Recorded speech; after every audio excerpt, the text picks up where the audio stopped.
It's Tuesday, January 27th. There are already dozens of pages, reams of information, analysis, data to show us what we need to do. We don't need another review or report that is not coupled with action. Saskatchewan NDP accusing the province of being slow in implementing enhanced security measures at Saskatchewan's hospitals. They spend on average around 10 hours per week or more just filling out paperwork. So that takes time away from their ability to serve patients, and it leads to burnout. We hear from many physicians in the survey we conducted that, they're thinking about cutting back hours or leaving the medical profession altogether because of the burnout that they're facing. The Canadian Federation of Independent Business says that Canadian physicians are losing millions of hours each year to red tape. What amount of money is worth all the lives that it's cost there already, if it could have been preventable by having that being a lighted crossing, to me, there's no price you could put on my wife's life. A Churchbridge man's life shattered after 35 days of wedded bliss when his wife was killed at a fatal rail crossing collision. Stay with us, Saskatchewan. Your morning starts right now.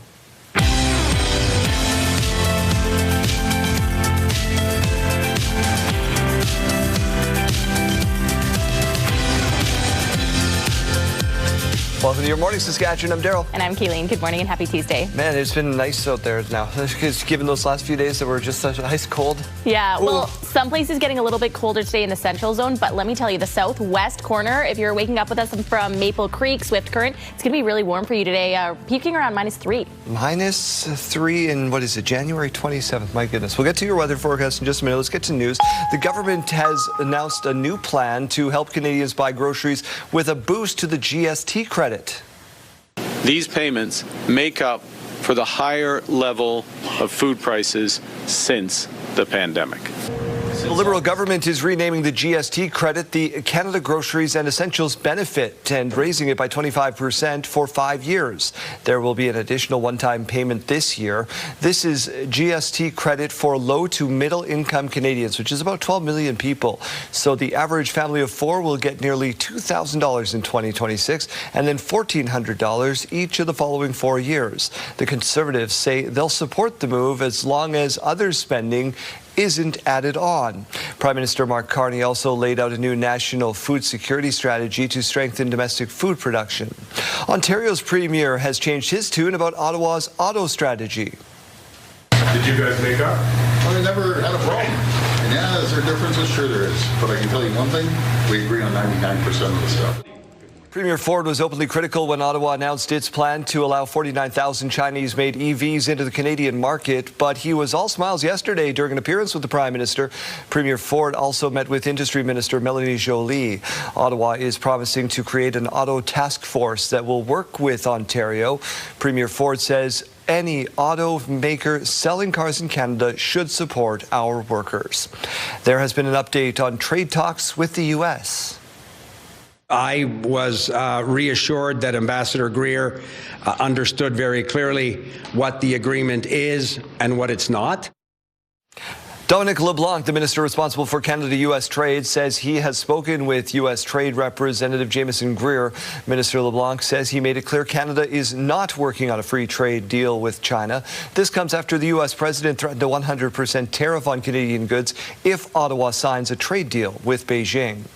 A Churchbridge man is calling for changes to a rail crossing after losing his wife in a fatal train collision just a month after their wedding. Matthew Thompson says the crossing near his home is dangerous with obstructed sight lines and a slippery uphill slope. Alyssa Thompson is the second person to die at the crossing in the last 4 years. This happened on December 29th.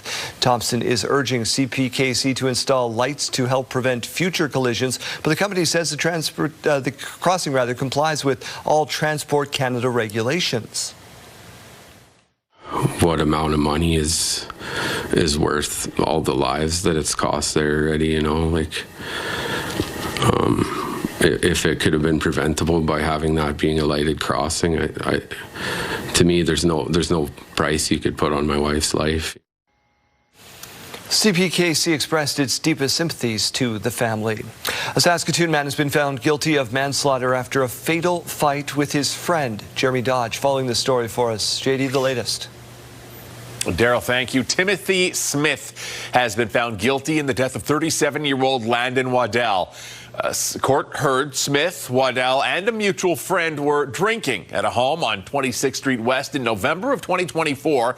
Court heard a fight broke out and Waddell grabbed Smith's shirt. Smith then punched Waddell twice and kicked him as he fell, and Waddell hit his head on a coffee table. Court heard Waddell died of concussion caused by blunt force trauma to the head and extreme alcohol intoxication.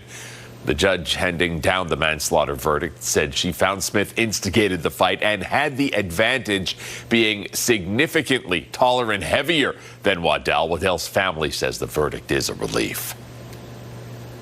The dangerously cold temperatures in Saskatchewan are causing alarm among those who work with Saskatoon's unhoused population. One volunteer says there is an urgent need for additional supports, adding as shelters and warming spaces are seeing the busiest time of the year. The provincial resources are not enough to keep people safe during Saskatchewan's coldest months. We saw one individual whose fingers were falling off. Absolutely. It's just horrifying. It's just horrifying. If I just took pictures of the hands of people alone who are living on the street, and you could see the number of missing digits and missing fingers, it would break your heart. It's just unacceptable. Saskatoon currently has 3 warming shelter locations which do operate overnight. Well, Daryl, just how bad was that winter storm that hit eastern Canada? Well, Jeremy, it's not over yet. The winter storm continues to slam most of the Atlantic Canada region this morning with snow, gusty winds, and freezing temperatures. Crews do have to focus on priority areas before they get to all surfaces. The crews are doing the best they can in the meantime to move the fluffy snow that has hit the ground. Today, the storm is bringing another 2 to 5 centimeters in some areas of New Brunswick. 10 to 15 centimeters is on its way for parts of Nova Scotia and PEI. And areas of Newfoundland and Labrador could see up to 25 centimeters. Power utilities in the Maritime say it was close, but they did manage to avoid rolling blackouts during the high demand. When we have a problem on a substation, it can take some time. And when it's colder, you have to give the power back gradually. The outage started on Saturday in Montreal with some 460 customers still without power. After an extended outage in this weather, some homeowners are worried about frozen pipes. Cracks in the pipes could lead to flooding. The cleanup in Toronto is just beginning after their historic storm. We will continue plowing nonstop, and we won't stop until the job is done. The first phase of the cleanup is plowing, which has been going on since Sunday. Next comes snow removal. There is also a matter of people digging out cars buried in snow on the streets. The snow cannot be just thrown over the walls to the highway below. They push it up against the shoulders. Unfortunately, that also makes an embankment. The vehicle ended up on the ground below on its roof. That driver was pronounced deceased. Ontario Provincial Police say 2 cars ended up driving off this highway in Kitchener just hours apart yesterday, both landing on their roofs. Only one driver survived. Jury selection in Saskatoon's murder trial got underway Monday. 23-year-old Caitlin Desjardins-Kelly is on trial, charged with second-degree murder in the death of 48-year-old Arden Panip Ukisik. On February 10th, 2024, just before 7 a.m., police responded to a home on the 200 block of Avenue K North, where they found the 48-year-old man suffering from a gunshot wound. He died from that injury. Police have previously said he and Desjardins-Kelly, the accused, knew each other. 3 weeks have been set aside for the trial at Court of King's Bench. Saskatoon police say the death of a woman outside of an airport district on Friday was not suspicious. Police were called to the 2100 block of Airport Drive around 7 in the morning on Friday, where the witnesses say they found the body of a woman outside a business. There is no word on whether the extreme cold played a role in her death. Saskatchewan's coroner service is now investigating. France is looking to fast-track a bill that would ban social media for children under the age of 15. The bill was brought before the National Assembly yesterday. If approved, it will go through the Upper House and Senate next month. The bill proposes banning apps like TikTok and Snapchat for teens, similar to the law we saw in Australia. President Emmanuel Macron says he wants to ban social media for those people by the start of next school year. Saskatchewan Roughriders have extended offensive guard Jacob Bramer on a one-year contract. He had a breakout season last year, named to the All-CFL squad as part of an O-line that allowed no quarterback sacks in the playoffs. The Riders now have 4 of their starting 5 offensive linemen from the Grey Cup game under contract. They'll fake it to him, and McLeod keeps it himself. Great decision as he will go untouched into the end zone. The Riders also signed a quarterback yesterday, Jordan McLeod. In 2024, he threw for 3,200 yards and 30 touchdowns in 13 games with Texas State. Also has 7 rushing touchdowns. Let's turn our attention to the weather center. No extreme cold warnings this morning, but it is still frosty. Yeah, especially throughout the central zone. We are still seeing some cooler temperatures, a little bit cooler than what we saw yesterday, to put that into perspective for you. But down in the southwest corner, around Swift Creek, around Swift Current and Maple Creek, rather, we're seeing very warm temperatures down there this morning. So some good news, at least. We did see some flurries earlier on this morning in those areas. We are also going to be seeing some more flurries today just west of Saskatoon. Other than that, it's not going to be too much of a concern, though. Minus 24 to wake us up in Regina right now, so it is a cold start to the day. Northwest winds coming in at 6 kilometers per hour, so the winds are going to be much calmer than what we saw yesterday. Minus 27 in Saskatoon, southwest winds coming in at 9 kilometers per hour, and we do have some clouds to start the day.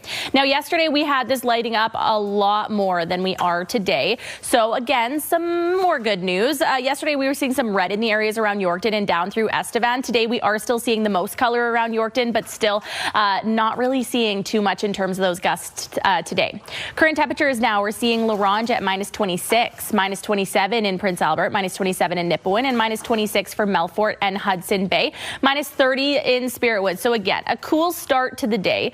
Down towards the south, though, we're seeing improved conditions, minus 14 in East End, minus 14 in Swift Current, minus 22 in Moose Jaw, minus 22 in Weyburn, and minus 23 in Estevan right now. Later on in the afternoon, though, here's what we're expecting. A mix of sun and cloud for most places. Clouds actually a little bit increased from what we saw yesterday. Minus 17 this afternoon for Saskatoon, minus 18 for Regina expected. And we're not really going to be seeing those temperatures too much cooler when we factor in the wind chill, because we're not really seeing too much for those winds today. Minus 14 for Weyburn, minus 19 for Yorkton, minus 7 though for Swift Current with that cloud cover, and minus 16 for Estevan. Let's take a look at this 7-day forecast now. So tomorrow, we're getting a little bit warmer for Regina, minus 16, and then up to minus 14 on Thursday. So incrementally, things will be improving. Minus 9 on Friday. Late on Friday, we're expecting many parts in the province to start getting those flurries. It's going to start way far into the evening hours and overnight, and then 2 degrees on Saturday. So the temperatures are going to be improving, but the flurries are going to be continuing on into Saturday afternoon. Minus 1 on Sunday with a mix of sun and cloud, and minus 1 on Monday there. Now in Saskatoon, talking about more of the same. Minus 16 on Wednesday, minus 12 on Thursday, minus 5 as we move into Friday. And then late in the evening, we're going to start seeing those flurries start to fall. Minus 1 on Saturday with the snow continuing on through the afternoon hours. Minus 1 on Sunday with the mix of sun and cloud, and some more flurries on the way late on Monday.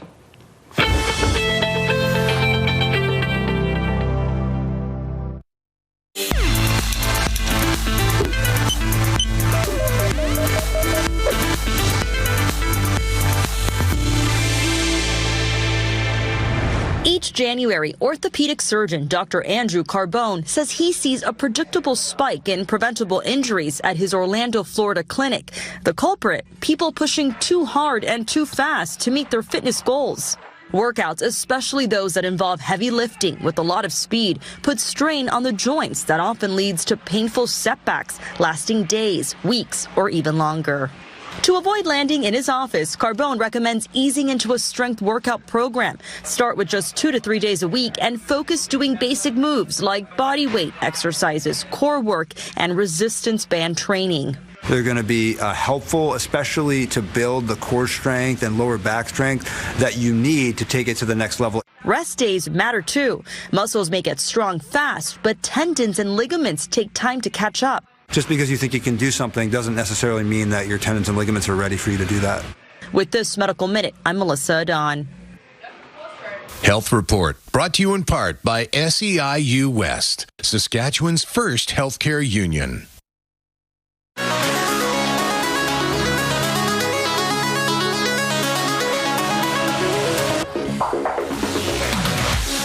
In case you missed it, we're having a little bit of technical difficulties in our studio right now. A little bit of flashing. Dance party. It's yeah, fine. yeah. We've been having a little rave right now. If we wait long enough, it might get real good. Yeah. Okay, let's just get back to the show here. We're getting a better look at the upcoming special event from the Muppets. Oh my God, it's you! You're my idol. You're sweet. Go on. I grew up watching you. My parents grew up watching you. Their parents grew up watching you. The latest reboot of the Muppet Show will include all the old stars, Kermit, Miss Piggy, Fozzie, and also a new one, Sabrina Carpenter. The special starts streaming February 4th. I think this is fabulous. I love Sabrina Carpenter. Grew up on this stuff, right? Yeah. Yeah, me too. They need to bring Can't back new episodes of Roadrunner Coyote. Yeah. That'd be awesome. What I like about this is that it blends the old and the new in the way that, like, my daughter can watch it and she'll see the puppets and think it's fun, but I'll also watch it and love Sabrina Carpenter. Yeah, so. Swedish Chef. I'm still having my rave in studio, just in case Yeah. you're curious. Question of the day is because of that, right? All those new animated things. There's also a new trailer out for the Super Mario Brothers movie. They unveiled Yoshi is going to be a part of this one. So we want to know from you. Yeah, so we're asking you, what is your favorite cartoon show or movie? You pick. Let us know. Jeremy, do you have one? I stan He-Man from the 80s. I have said that many times on this program. That's true. He-Man and the Masters of the Universe, baby. That is true. We're in the thick of watching all of them because we have kids Yeah. at certain ages, right? Yeah. Yeah. I mean, like, if I'm talking about from when I was a kid, like Lilo and Stitch or Finding Nemo, I loved those. But right now, I'm pleasantly surprised at how much I actually enjoyed watching Bluey with my daughter. Bluey? It's actually, Bluey is great. it's got some good, wholesome family humor. Sure it does. So does Tom and Jerry, sort of. Text your name and your answer to 10400. Ooh. Standard message rates may apply. Or scan the QR code on your screen. We're back after this.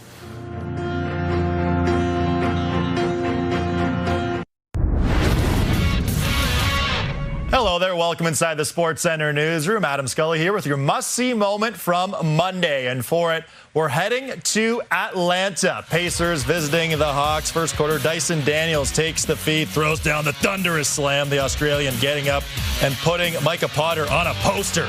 Daniels pointing at Potter after the slam, letting him know all about it. The Hawks bench absolutely loving it. That is your must-see moment from Monday. Tuesday on TSN, you can see Draw 10 of the Scotties Tournament of Hearts. Coverage starts at 9 a.m. Eastern, 6 a.m. Pacific. That's all from the Sports Center newsroom. Have a great day.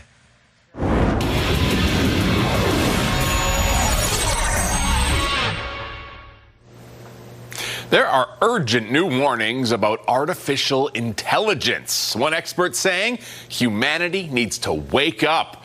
Sophie Flay reports.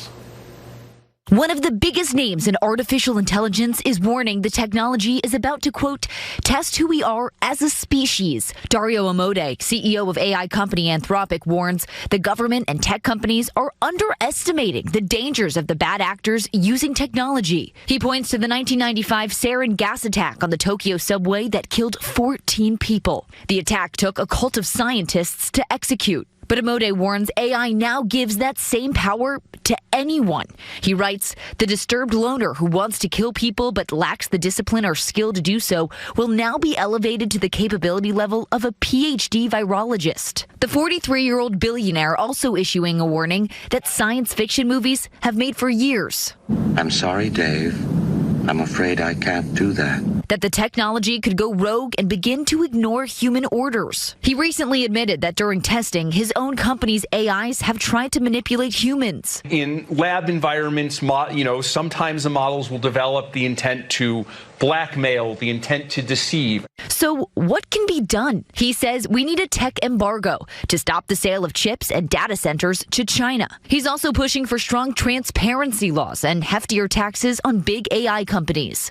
Sophie Flay, ABC News, New York. Forecast is brought to you by CAA School Safety Patrol, working together to keep our school zones safe. If you're heading out to catch the bus in Regina, -24, in Saskatoon, -27. So still a very cold morning. We still have to bundle up. By lunchtime in Regina, -21. Just below that in Saskatoon, -22. And by final bell, Regina sitting at that expected daytime high of -18 with a mix of sun and cloud. Lower winds today than what we saw yesterday. And in Saskatoon, -17 at final bell. Again, a few more clouds than what we saw yesterday, with winds coming in up to about 20 kilometers per hour. As we go to break, here's a look at those gas prices in Regina. The common price, $123.9. The lowest you might find, though, is $102.9. In Saskatoon, the common price, $117.9. The lowest you might find is $115.9. Over to the farm markets now, where we find the street price of canola at $590.72 per ton, and the futures price at $647.10 per ton. Amber Durum wheat now sits at $274.92 per ton, and red spring wheat at $255.75 per ton. And the Canadian dollar continues to trade up. It's now at 72.98 cents U.S. Coming up, why the NDP says the province is moving too slowly on hospital security. Stay with us, Saskatchewan.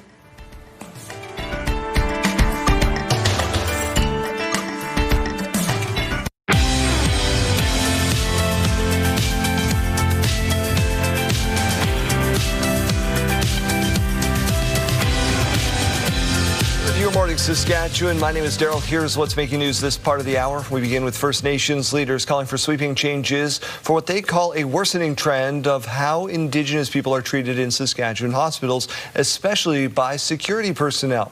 Keenan Sorakan reports. That's concerning. The First Nations health ombudsperson says protective services in Saskatchewan are causing harm to First Nations people seeking care. There's got to be change.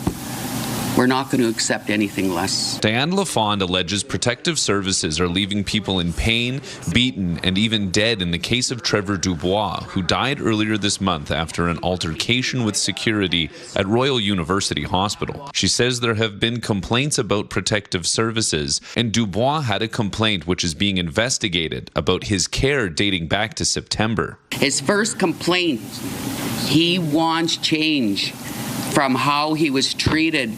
It should never have happened.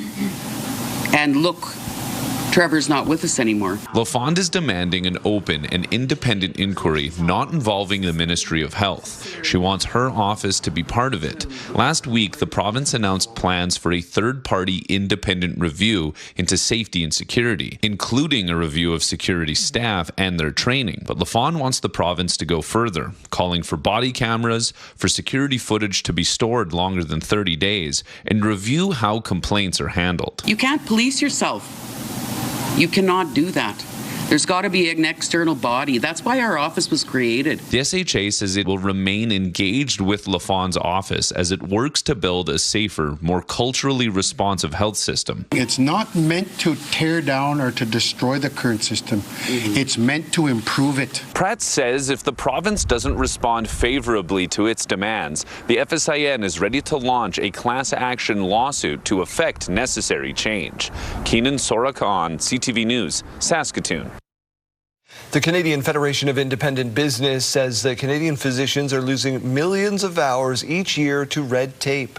In a CFIB report, Saskatchewan, along with Alberta and Ontario doctors, reported the highest number of hours spent on administrative work per week. Family physicians were found to be the most burdened by administrative paperwork than other specialists.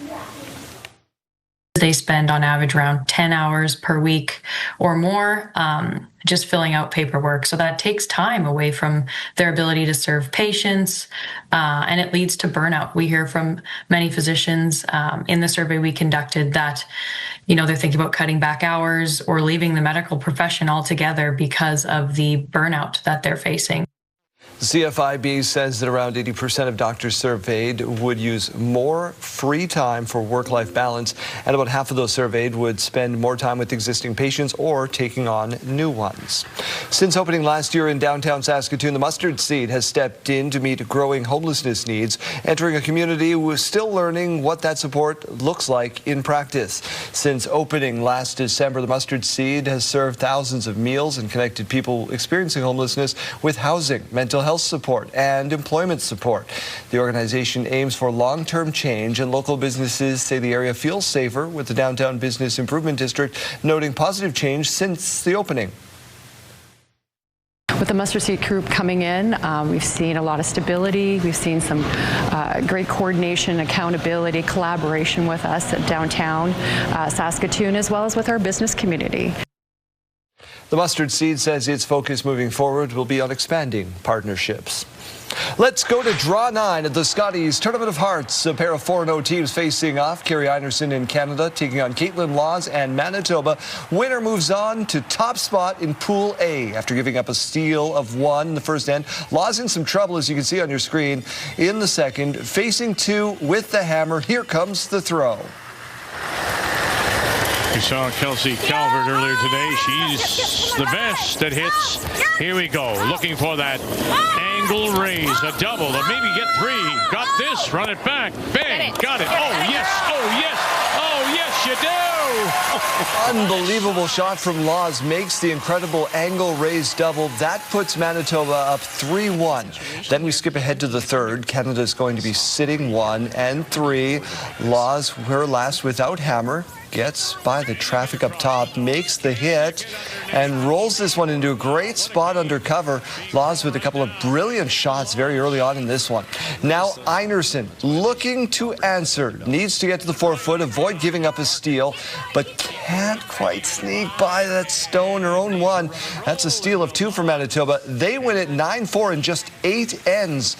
Team Laws now 5-0 and first place in Pool A. A lot of great curling action going on. We're, of course, cheering on Team Jolene Campbell here in Saskatchewan. Great day, any day, to stay inside and watch some curling, but it's frosty today.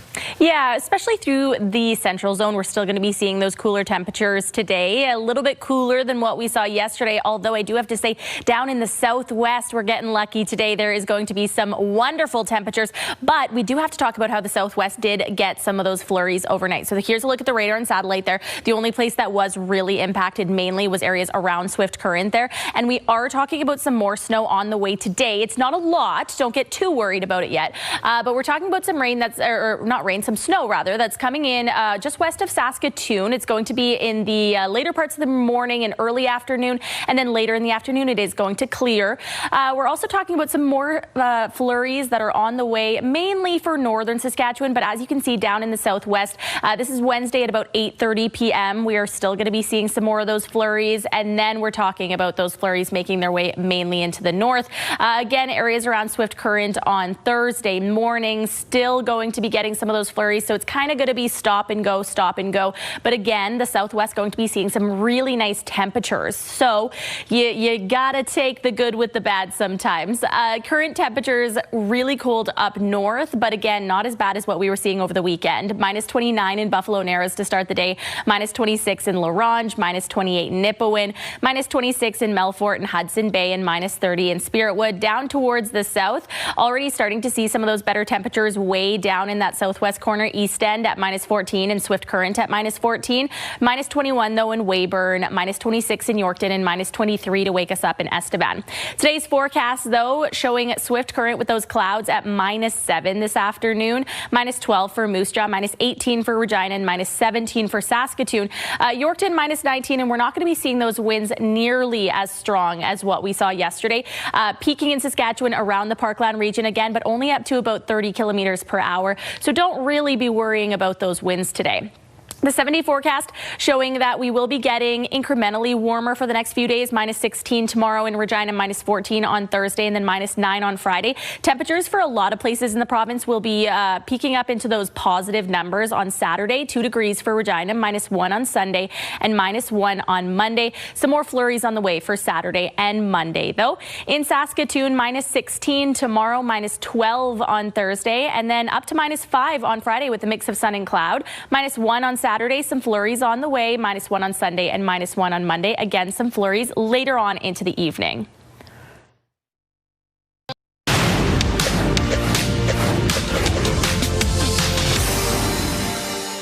The federal government will set up a new auto task force to protect jobs, and it will include the Ontario government. Industry Minister Melanie Joly announcing in Toronto on Monday the task force will look at issues such as the future of car manufacturing, investment, jobs, and electrification. It will also enable the federal government to coordinate efforts with the Ontario government when Ottawa presents a new auto strategy. As U.S. President Donald Trump's threats of 100% tariffs against Canada looms, a new report has found that the ongoing trade war resulted in restaurant operators spending on average about 37% more on food. Facing the effects of tariffs, rising food and staff costs, along with labor shortages, restaurants are under pressure to help offset those rising costs. So 71% of them say they increased menu prices by an average of 13% in 2025. Other tactics to try and save some money: more local ingredients, more vegetarian options, reducing the number of items, and limiting the number of specials. Those are your morning business headlines. For BNN Bloomberg, I'm Roger Peterson.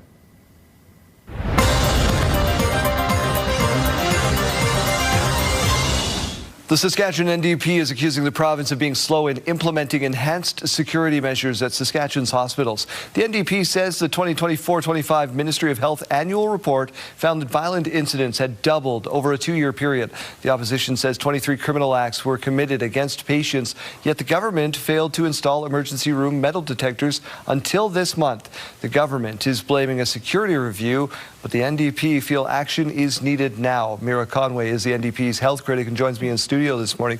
Mira, thanks for spending some time with us. Absolutely. Good morning. Those numbers are startling. What do they say to you? Yeah, and those numbers are only violence on patients. That doesn't actually capture the violence that's happening towards staff. So very disturbing. And we see that the government announced last week that they were going to install metal detectors and do a review, but no details around the scope or timeline or details of that review. So what we highlighted yesterday is we learned that actually metal detectors were suggested in a auditor report years ago. We saw that report point out that the government's current approach, which was just a policy against weapons, would be totally ineffective. It spoke about the need for something further, such as pat-downs, metal detectors, and no action was taken until, hundreds of workers spoke out, healthcare workers, and then, of course, a tragedy in Saskatoon. So our point here is that, this government continues to be completely reactive in the face of these crises. So what do we do differently? If you were in power, what would you do? So we see these reviews done, we see recommendations come out, and then we just see them sit there. This auditor's report spoke to about 10 recommendations, almost none of which have been fully implemented now several years later. We need to act quickly. When we do these kinds of analyses, we need to act on what they tell us. We need to address root causes too. We know that these emergency rooms are understaffed. People are hanging on by a thread, healthcare workers. We know that the social issues that are spilling into these ERs are just getting worse. We warned this government when they made changes to housing and social assistance, and that the lack of mental health and addiction help would make things worse, and they are. Are you able to have productive conversations across the aisle to work together with the government on this? I really wish I could say that I can. There isn't a lot of working together, unfortunately. How much of this is on the government? How much is it on the people? Like, my goodness, like, people, control yourselves. Yeah. Right? At some point, it's us. I mean, I think that it's twofold. People usually go to the emergency room in a crisis. They go when they're facing some of the worst moments in their life, and they learn that the healthcare that they expect isn't always there. And that's taken out on frontline healthcare workers, and that's not fair, but that's the reality. So we need to address that. The other thing that's happening, as I said, this social distress, and there's many reasons for that, whether it's homelessness, whether it's mental health.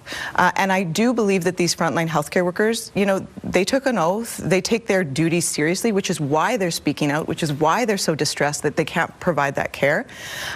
So I think we need to create conditions for things to improve.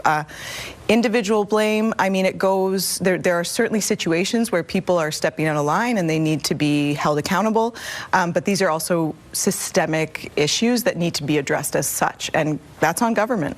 Why, you mentioned off the top that that's only crimes and altercations with patients. Yeah, that has to do with the auditor's mandate. What about doctors and nurses and things like that? Why is that not tracked? I don't know. I've spoken to a lot of frontline healthcare providers. They feel often that their concerns aren't taken seriously. Sometimes they feel like they're not encouraged to, say, speak to police about assaults and such. I saw that Sun has come out and really encouraged their membership. You know, if you're assaulted on the job, you should be pursuing that.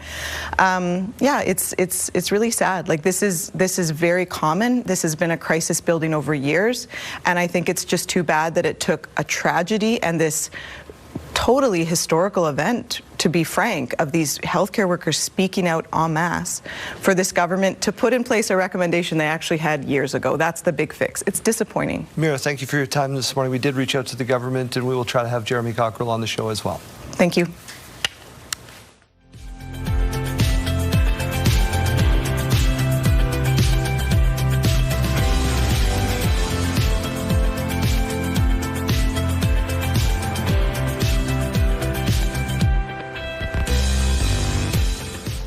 Janelle Lippi is out at Riffle High School this morning ahead of the Rochdale Invitational Basketball Tournament. Janelle, what are you getting up to? A lot of fun over here, Jeremy. I've got Zenon with me, who is the coach for the junior boys team. Now, Zenon, let's talk a little bit about the event. This is a beloved thing for Regina residents. Tell me a little bit about what they can expect. Yeah, so the RIT started in 1998, and it's a co-hosted tournament by Regina Riffle and Winston Knoll Collegiate, right beside each other in the Northwest. And I think it's kind of sort of the premier basketball event for junior teams in Regina. Brings the best teams from here and a couple out-of-town teams, and it's 3 days of basketball action and awesome boys and girls, both schools, the whole day, and it's a lot of fun. Awesome. Okay, well, this sounds like a ton of fun. So lots of players out on the court. What has that prep work been like? For me, not that much, and that's a lot due to the co-hosts and the co-chairs. Both at Winston Knoll, kind of Sam Haniak runs it there, and then Amanda Foray is kind of the main person here. So it's been a lot of work for them in terms of getting the draws organized, all the teams set up, making sure the food is prepared for all the coaches' rooms, which I've heard is fantastic. And yeah, just kind of making sure we can just coach, which I certainly appreciate as a coach myself. Absolutely. All right. And with all of this excitement, what has the energy been like? It's been really good. It's been a weird time at school right now with finals happening. Kids are studying relatively hard and ready to play basketball on the Thursday with no school, and then Friday back with school. So expect a lot of buzz in the building for this basketball tournament. I'm sure the school will kind of shut down, in quotes, for that basketball to happen on Friday. All right. And what days are these running on? This is Thursday, Friday, and Saturday, January 29th to 31st. The first girls' game's at 2:45 on Thursday between Campbell and Miller, and then my Riffle Junior Boys team plays at 4:30 on Thursday here at Riffle. Awesome, Zenon. Thank you so very much. You're not going to want to miss this event. Lots of fun to be had.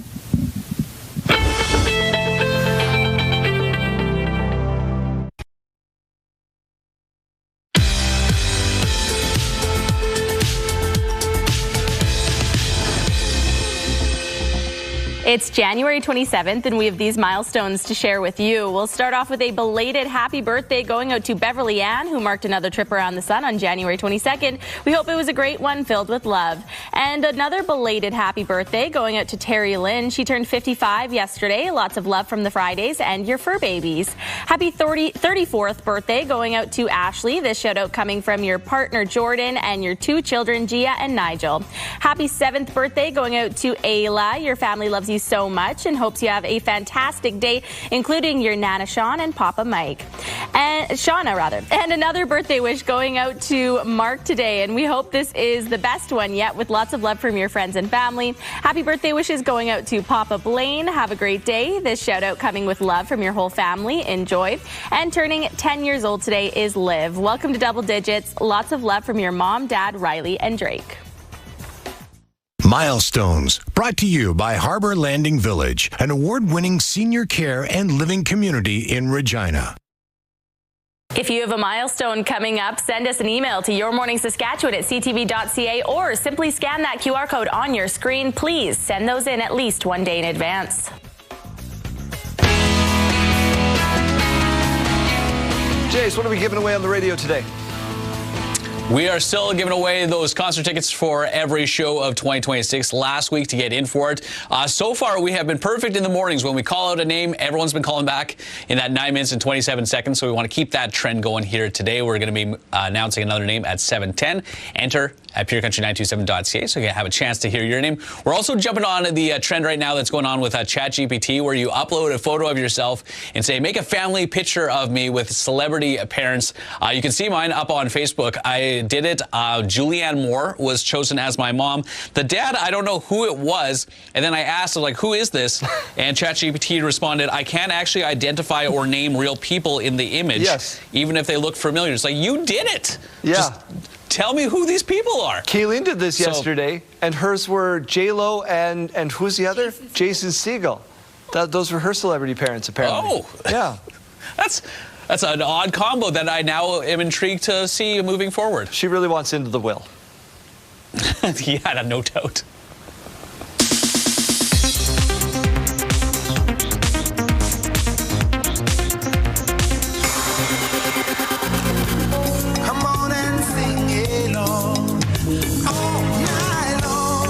Lionel Richie and Earth, Wind and Fire are teaming up again for another leg of their Sing a Song All Night Long tour. The tour first launched in 2023 and played a second leg in 2024. The third leg of the tour will play 26 cities, kicking off on June 24th in St. Paul, Minnesota. The 79th Annual Tony Awards are officially returning to Radio City Music Hall. The venue seats 6,000 people and has long been the home of the ceremony. The show broadcasts June 7th on CBS and Paramount Plus. The host has yet to be announced. And happy birthday to Patton Oswalt. The King of Queens and Goldberg star is 57 today. And that's what's happening in Hollywood. Melissa Adon, ABC News, Los Angeles.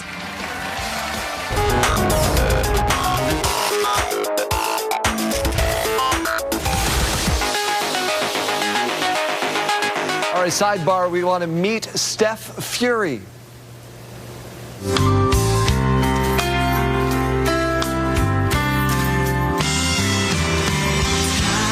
That lead is misleading. This cute corgi is playing keepy-uppy like Bluey. Oh, yeah. Right? Yeah. Nice. Draining some baskets. Oh, sort of. Oh, there, now he is. I was distracted by the song, Stevie Nicks. Get after it. That's a pretty talented pooch right there. Yeah. What else you got for us? All right, well, falling can be painful unless it's done like this. Whoa. So this man is showing off his classic fall and roll move, made famous by Gene Wilder and Willy Wonka, of course. Yep. You think he's going to fall, but then he rolls out of it seamlessly. Many people have commented saying that it's actually harder than it looks. I'm sure it is. I would like to see Jeremy do this, please. This is what he does while he's doing the get a football concussion. Concussion. Okay. How do you know unless you try? Yeah, that's right. Live on television. That's too tight. Time out. Your headlines for today and your weather forecast coming up after this. It's Tuesday, January 27th. There are already dozens of pages, reams of information, analysis, data to show us what we need to do. Saskatchewan NDP accusing the province of moving too slowly in implementing enhanced security measures at hospitals. We hear from many physicians in the survey we conducted that, they're thinking about cutting back hours or leaving the medical profession altogether because of the burnout that they're facing. The Canadian Federation of Independent Business says that physicians are losing millions of hours each year to red tape. We're focused on results for Canadians. And many Canadians soon getting a boost to their pocketbook to help with the increasing cost of food. Stay with us, Saskatchewan. Your morning starts right now.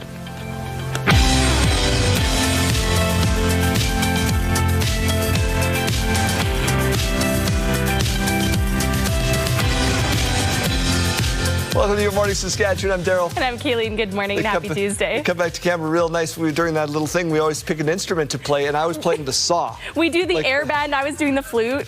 And she was making fun of my It was a cello. And then she said it was like I was a lumberjack, so I was playing the saw. We just do air band. It's fun. Happy Tuesday. Welcome to your Tuesday. Tuesday, scientifically the worst day of the week. Forecast coming up in just a minute. Let's get to your headlines.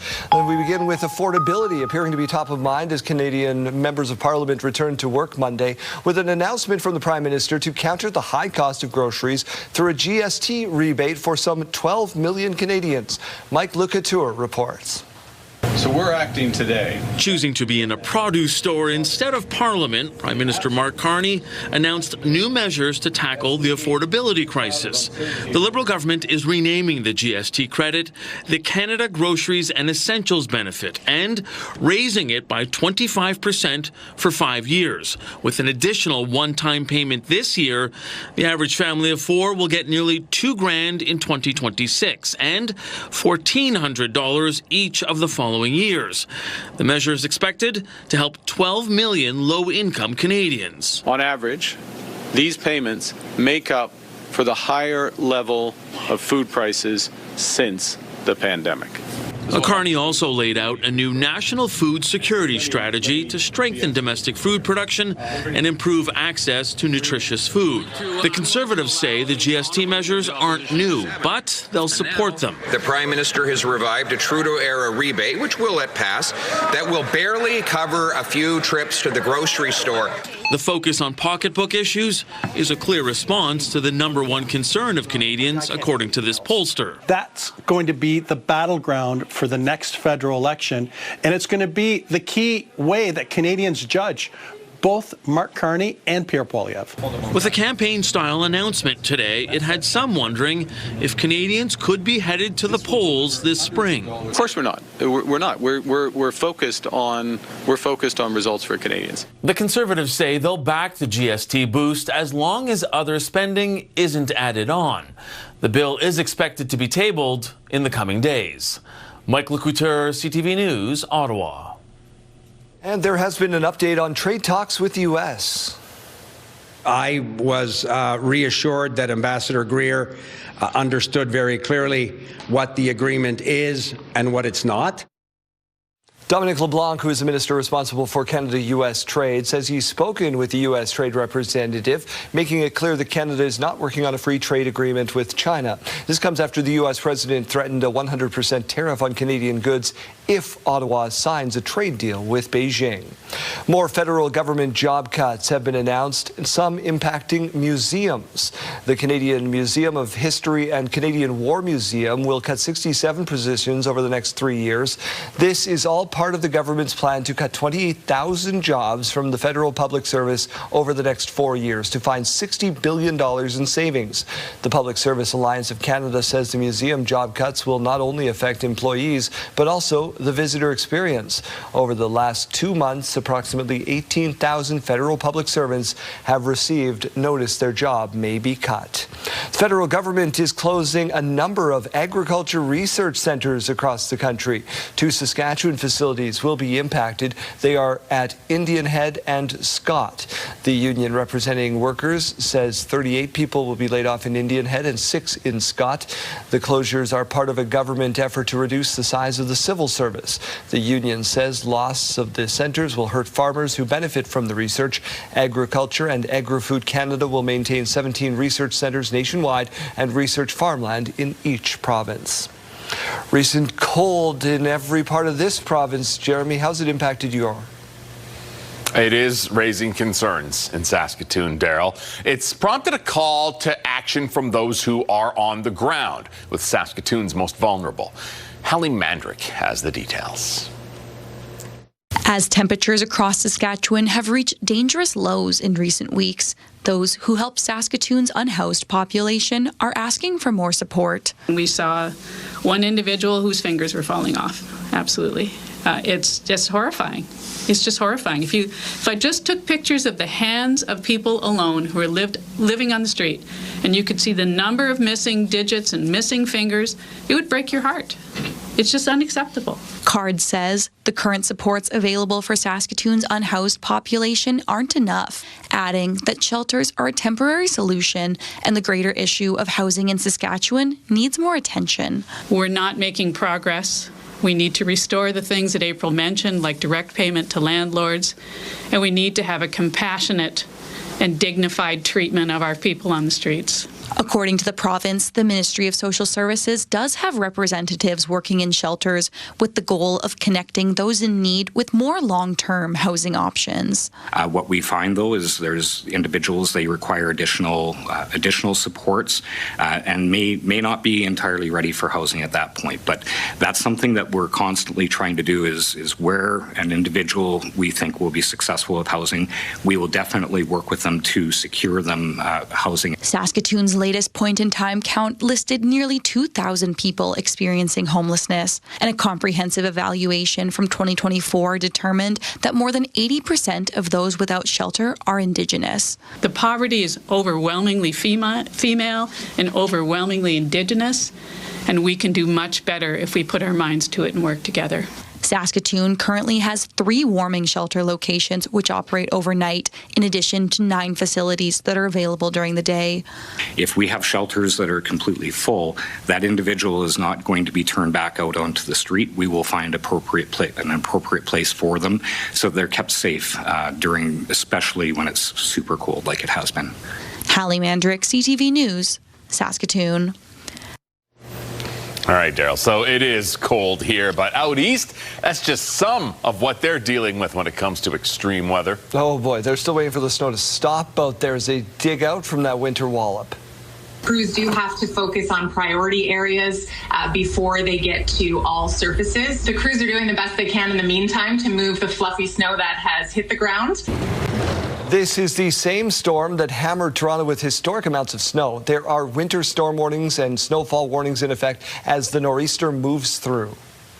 When we have a problem on a substation, it can take some time. And when it's colder, you have to give the power back gradually. Montreal dealing with a power outage affecting a few hundred people. Some homeowners now worried about frozen pipes because cracks in the pipes could lead to flooding. The cleanup in Toronto is just beginning after their historic storm. We will continue plowing non-stop, and we won't stop until the job is done. The first phase of the cleanup is plowing, which has been going on since Sunday. Next comes snow removal. There is also the matter of people digging out cars buried in the snow on the street.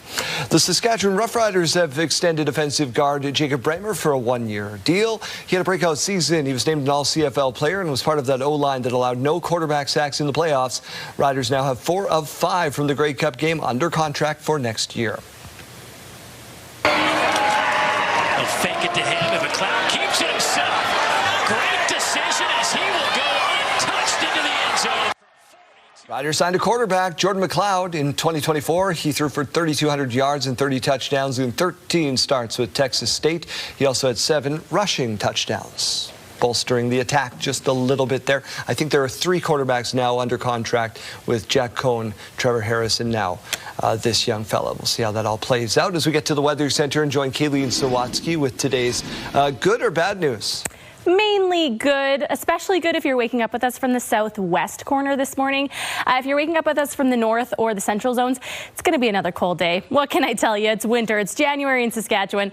Minus 26 right now to wake us up in Regina. We do have a mix of sun and cloud. In Saskatoon, we're at minus 29.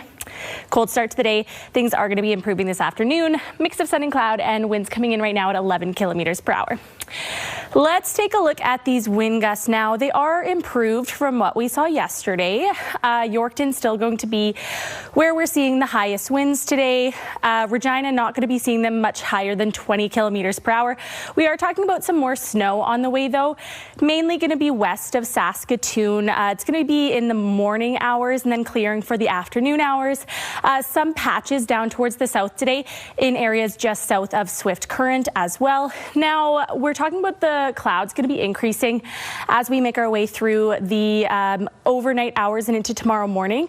We're also talking about some stop and go snow that's going to be in areas around Swift Current. So this is at about Wednesday, 8:45 p.m. And then it's going to disappear for a little bit, and then it's going to return for you. This is Thursday at 10:30 a.m. And then, as you can see, we also have some snow coming in from northern Alberta. It's going to be impacting areas north of Prince Albert. Let's talk about today's forecast when it comes to the actual air temperature. Wind chill not really going to be a factor today because winds are going to be so low. But the temperatures are going to be about -18 in Regina, about -17 in Saskatoon, and -19 in Yorkton with that mix of sun and cloud. Down in the southwest corner, though, Swift Current especially going to be warm, -7. Maple Creek, we could see peaking around -3. Weyburn, -14. Estevan, -16. Again, mix of sun and cloud. Compared to yesterday, just a little bit more of that cloud cover. Taking a look at the 7-day forecast, Regina, we're going to be seeing those temperatures get a little bit warmer for the next few days. So Wednesday, -16, Thursday, -14, and by Friday, we're going to be at -9. Mix of sun and cloud until those times, and then Friday night, that's when we're expecting to see a larger system that's going to be making its way in from Alberta. It's going to be starting to impact Regina late in the evening, and then continuing on into Saturday afternoon. 2 degrees on Saturday, and Regina is not going to be the only place that's going to be making its way into those positive temperatures on Saturday. It's going to be a really nice picturesque winter day with that the snow falling and the warm temperatures. -2 on Sunday and -1 on Monday. Some more flurries on the way. And then in Saskatoon, -16, mix of sun and cloud. -12 on Thursday, -5 on Friday, -1 on Saturday. Again, we're talking about some of that snow moving in late on Friday night, impacting us into Saturday afternoon.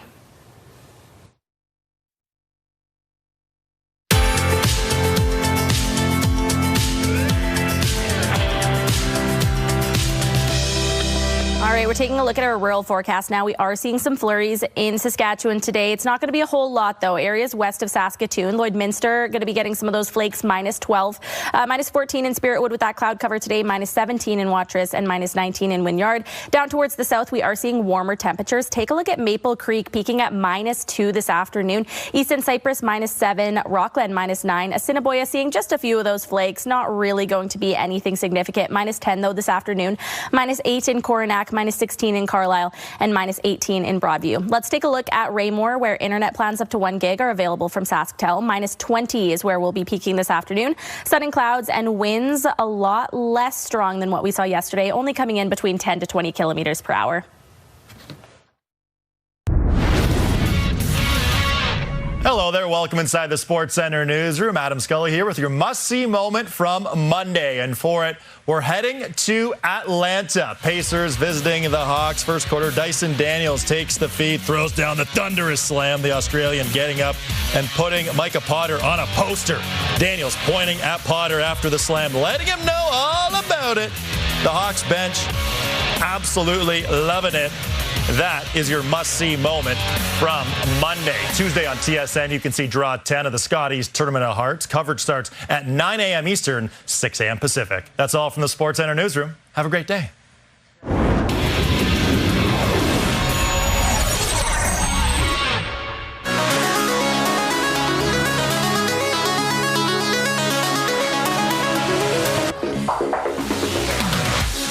Lego and Crocs have a new collaboration for anyone hoping to make a fashion statement. I want to see if you would wear this.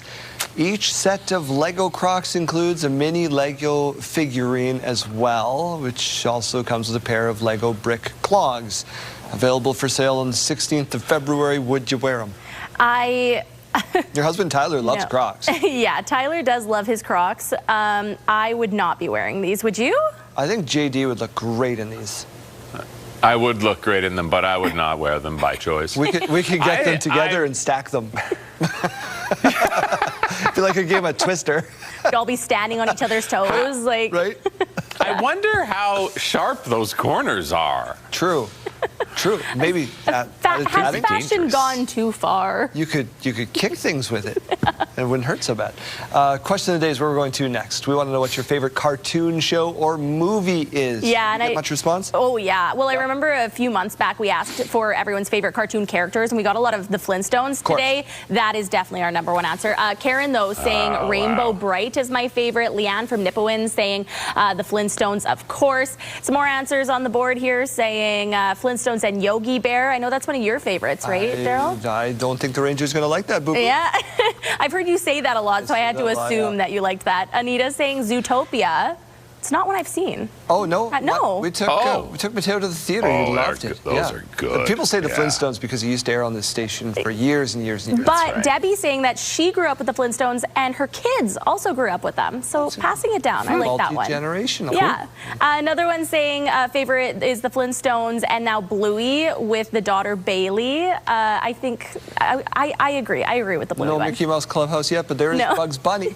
Yes, Bugs Bunny. And we also had Heather saying Shrek, and I cannot believe I didn't say that earlier because that is one of my favorite ever of all time. This is true, though, Jeremy. Great. Most of us do have limited opera knowledge, and it does come from Bugs Bunny. It's true. Yeah. You're right. I don't know why. Figaro. That's just Figaro. Yeah. How do we get our answers in if we still want to do that? Well, you can text your name and your answer to 10400. Standard message rates may apply, or you can scan that QR code on your screen. We want to share some more at about 8:15.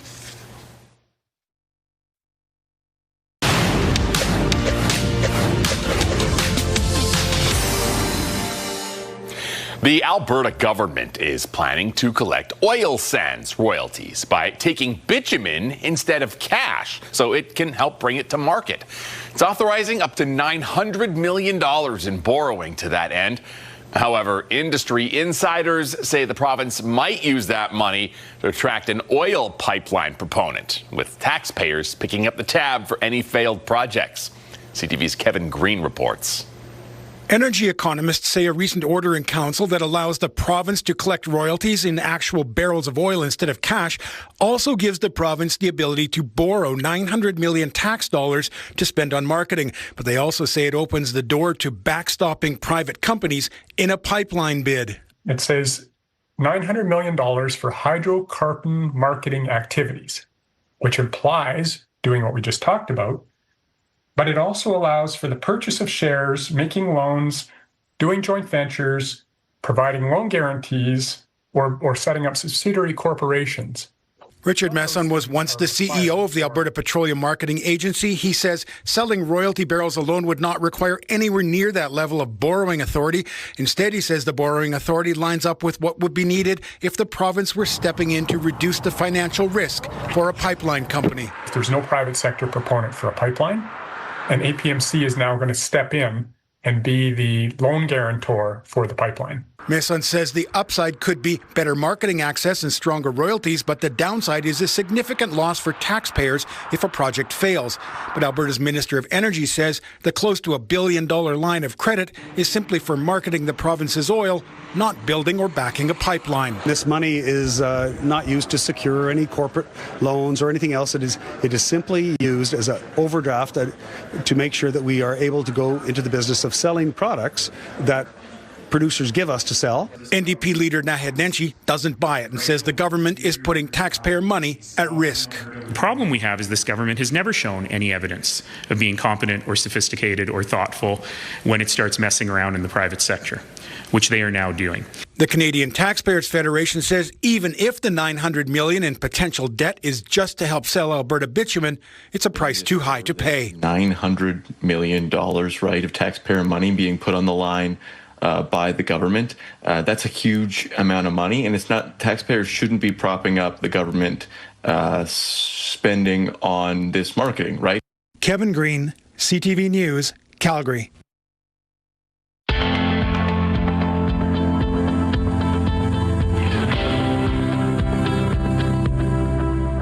For our morning mystery, we've got our whiteboards. We've got 3 clues for you at home. You can play along with us.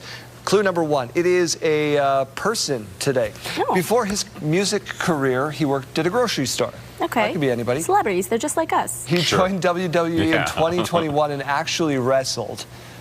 His stage name is based on a character he played in a high school performance that required him to wear a rabbit costume. Are you guys trolling me because I guessed this yesterday? Is that what is happening to me right now? No, I'm being trolled. You know what? I wasn't going to have an answer, but because you said you guessed this yesterday, now I have an answer. Is it Bad Bunny? Did I get trolled here? It is Bad Bunny. Oh, my goodness.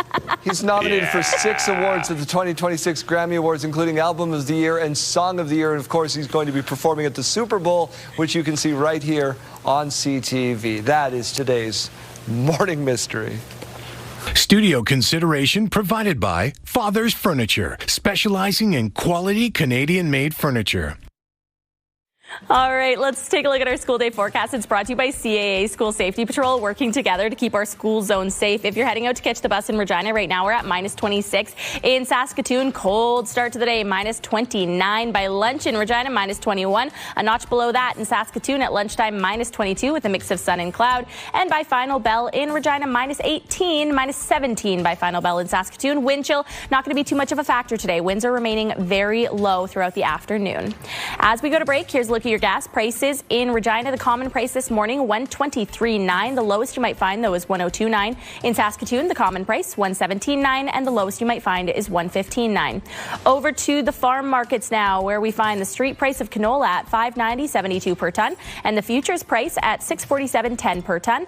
Amber durum wheat now sits at $274.92 per ton, and red spring wheat at $255.75 per ton. And the Canadian dollar continues to trade up, $72.98 is where we're at this morning. When we come back, why a Saskatchewan man is calling for changes to a rail crossing. Stay with us.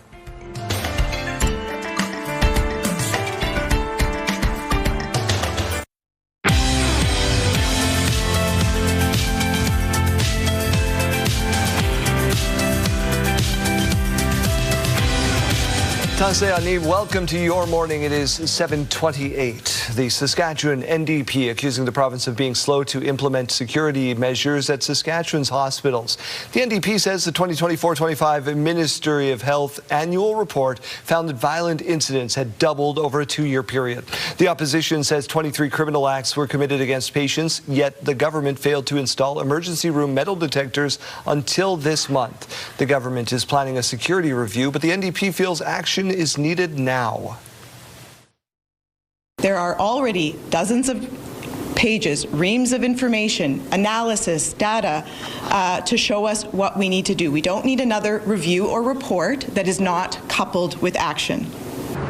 The Saskatchewan Health Authority says metal detectors are proving effective at ERs in Regina and Saskatoon. We spoke to Mira Conway on this show at 6:40 this morning. If you missed it, you can find it on our website.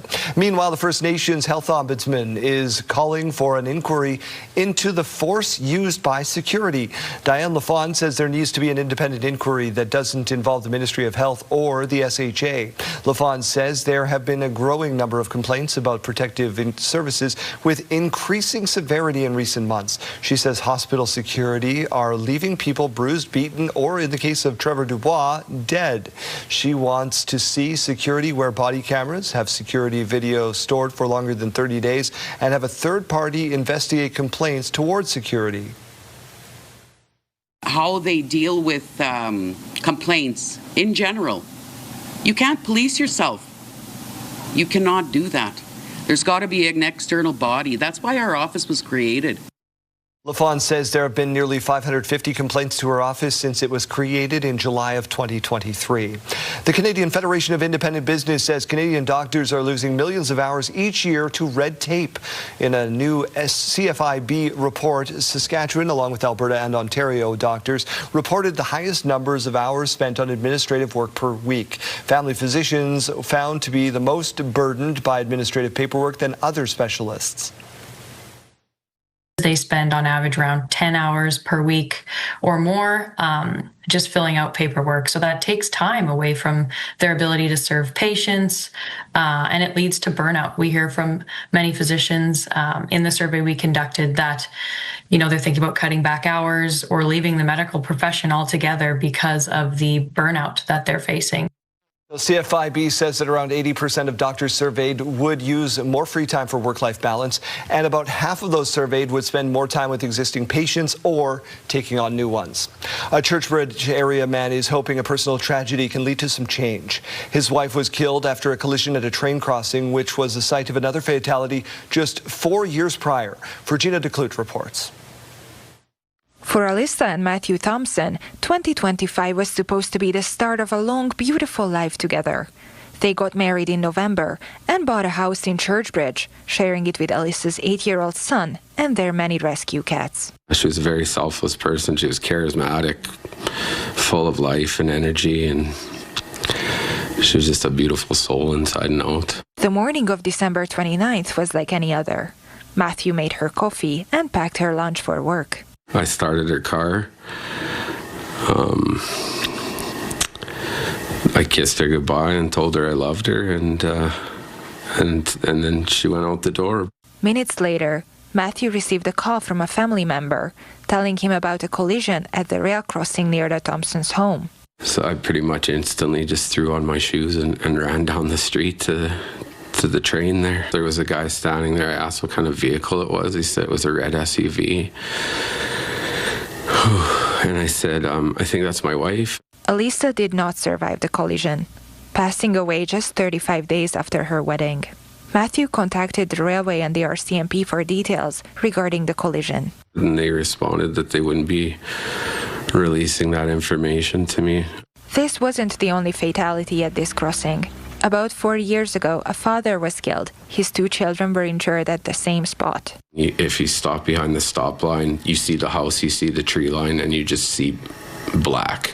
Like I said, it's uphill, it's slippery, it's covered with ice most of the time. In their response to CTV News, CPKC expressed their deepest sympathies to Alyssa's family, adding that Transport Canada has established the grade crossing regulations and standards. The sightlines at the Lovell Street crossing are compliant with those regulations. Matthew hopes that a set of crossing lights will be added in the near future. What amount of money is worth all the lives that it's cost there already, you know, like... if it could have been preventable by having that being a lighted crossing, to me, there's no price you could put on my wife's life. Virginia DeClute, CTV News, Churchbridge. A campaign is underway to try to have Alberta separate from Canada. People in Calgary to show support for the movement. The people coming here in Calgary to sign the referendum are sending a message saying our voice needs to be heard. We're part of Canada, and you have to listen to what we're saying.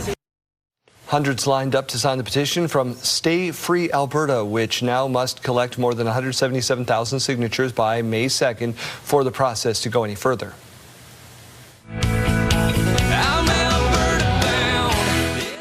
Social media post by country music star Paul Brandt appears to tease his support for the Alberta separatist movement. The post shows him walking down a highway with the lyrics, "I've got independence in my veins," from his song Alberta Bound, written in bold letters. A top U.S. Border Patrol official and some ICE agents are expected to leave Minneapolis today.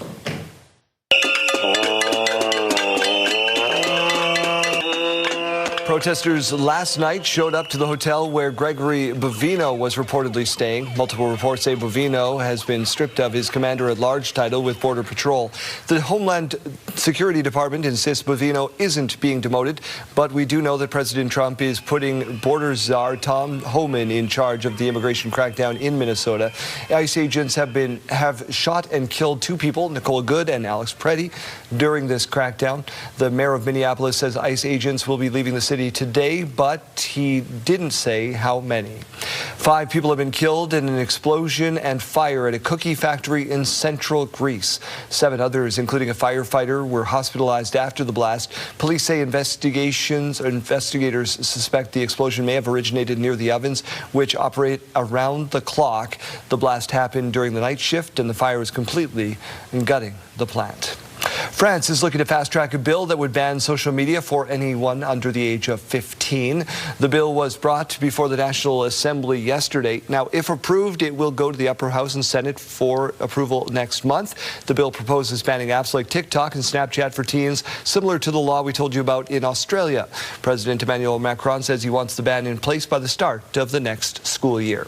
If you're a fan of Pizza Pops, pay attention to this one. A recall to talk to you about that has been expanded now.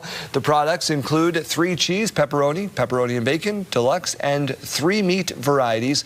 This is because of possible E. coli contamination. The initial recall notice was posted on December 21st. As of last month, 23 illnesses had been reported across 7 provinces.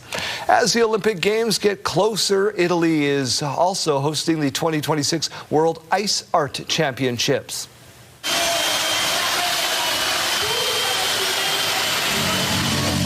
24 sculptors from 16 countries appeared in the finals near Milan. This festival is meant to be a nod to the famous Harbin Ice Festival in northern China, and the top contestants will be invited to Harbin this year. Cold enough to do a little bit of ice carving in some parts of the province, but not in others. Yeah, we're seeing a pretty drastic shift today in the southwest corner of the province when it comes to those temperatures. However, a lot of other places still remaining very cold. You can see that color gradient behind me here, but let's start by talking about the north. So we're going up and talking about Stony Rapids at minus 28, La Ronge at minus 26, minus 28 in Nipawin this morning, minus 32 in Spiritwood, and minus 30 in Buffalo Narrows. So again, we're still seeing some very, very cool temperatures. However, down towards the south, a lot nicer. Minus 15 in East End, minus 13 in Swift Current, minus 14 in Kindersley, minus 17 right now in Assiniboia. A bit colder down towards the southeast, though, minus 23 in Estevan and Yorkton at minus 27 right now. Later on in the afternoon, we're going to be seeing some really nice temperatures down in that southwest corner, though. Swift Current, minus 7. Maple Creek, about minus 3 is where we're going to be this afternoon. Minus 12, though, for Moose Jaw, minus 14 for Weyburn, and minus 15 for Estevan. Saskatoon expecting about minus 17 and minus 18 for Prince Albert. The good news with these temperatures, even though they are below the average in areas in central Saskatchewan, is that we're not really expecting to see the wind chill cooling things down a whole lot today. Winds are going to be a lot lower than what we saw yesterday. Yorkton still seeing the peak of them, but not even close to where we were yesterday when we were approaching 60 kilometers per hour. Today we're seeing them just barely surpassing 30 kilometers per hour in some places. Saskatoon and Regina not really going to be going over 20 kilometer per hour winds today. We are going to be seeing just a few flurries in some places in the province today, mainly west of Saskatoon later on this morning.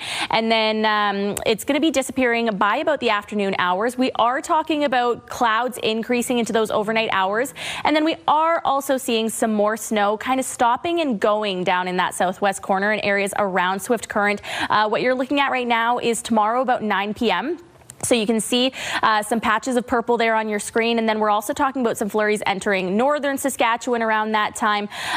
The snow does disappear for a while in the southwest corner, and then it returns. This is at about 10:30 a.m. on Thursday. And again, we're still going to be seeing that snow up north into the rest of the day on Thursday. Regina, we're seeing temperatures slowly but surely get warmer as we make our way towards the weekend. And take a look at Saturday's temperature, 2 degrees. We're going to be seeing a lot of areas enter the positive temperatures on that day. However, we also see a rather large system that's making its way in from Alberta. It's going to be bringing snow to areas in Regina and also through Saskatoon. We're going to be at -1 on Saturday in Saskatoon, -1 on Sunday, and then -1 on Monday with some more flakes on the way.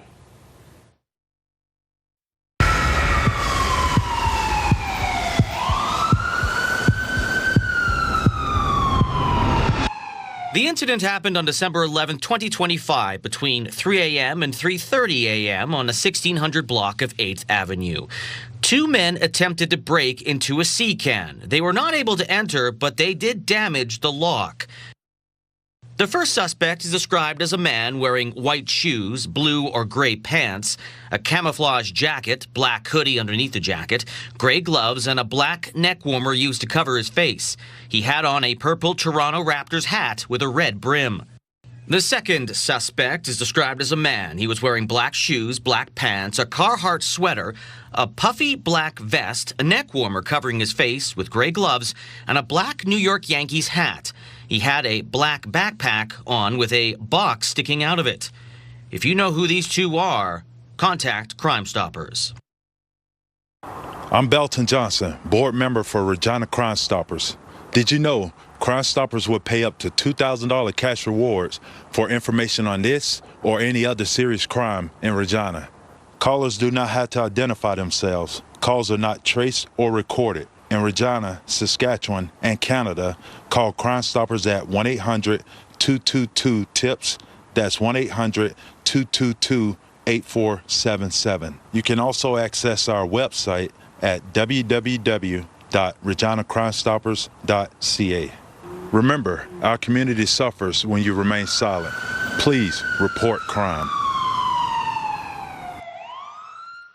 Crimestoppers is brought to you by Leak Audiology, helping you live well with better hearing. It's officially the sweetest part of the week where we introduce you to an adorable adoptable from the Regina Humane Society. Of course, we have Bill Thorne joining us for that. Bill, who do you have with you this morning?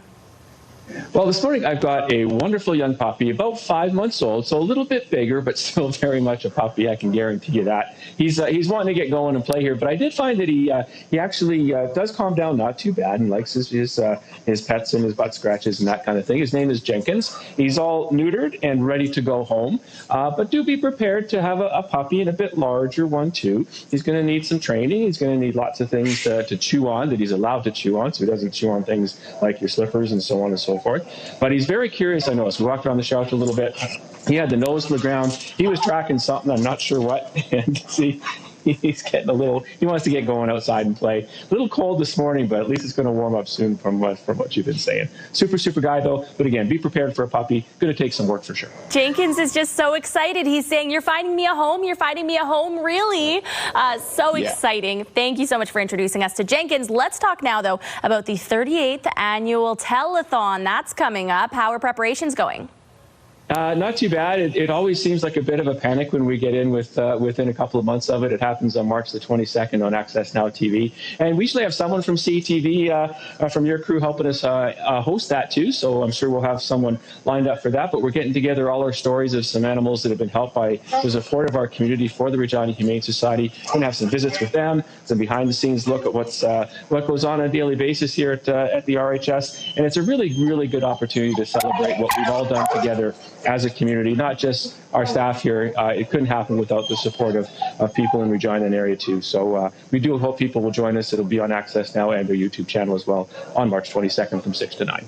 All right, I don't want to hold up you and Jenkins a whole lot longer there, but I do want to ask, there is an opportunity for people to win about $40,000 if they take part in the Unity sweepstakes coming up tonight. How can they enter? Yeah, the deadline for this month's draw is tonight. You have to get your tickets before midnight, and the draw is made tomorrow. You could win $10,000 in the grand prize draw and an additional $30,000 in what they call the flip, where you got, I think, a 50-50 chance of adding $30,000 to that. And your support goes towards the Regina Humane Society and or several different charities around the province, all very deserving and doing great work. So we hope you'll check that out. You can learn more about that on the main page of our website. All right, go take Jenkins for a run. I see he has a lot of energy to burn off there. Thank you so much for your time this morning, Bill. Thanks. Have a great day.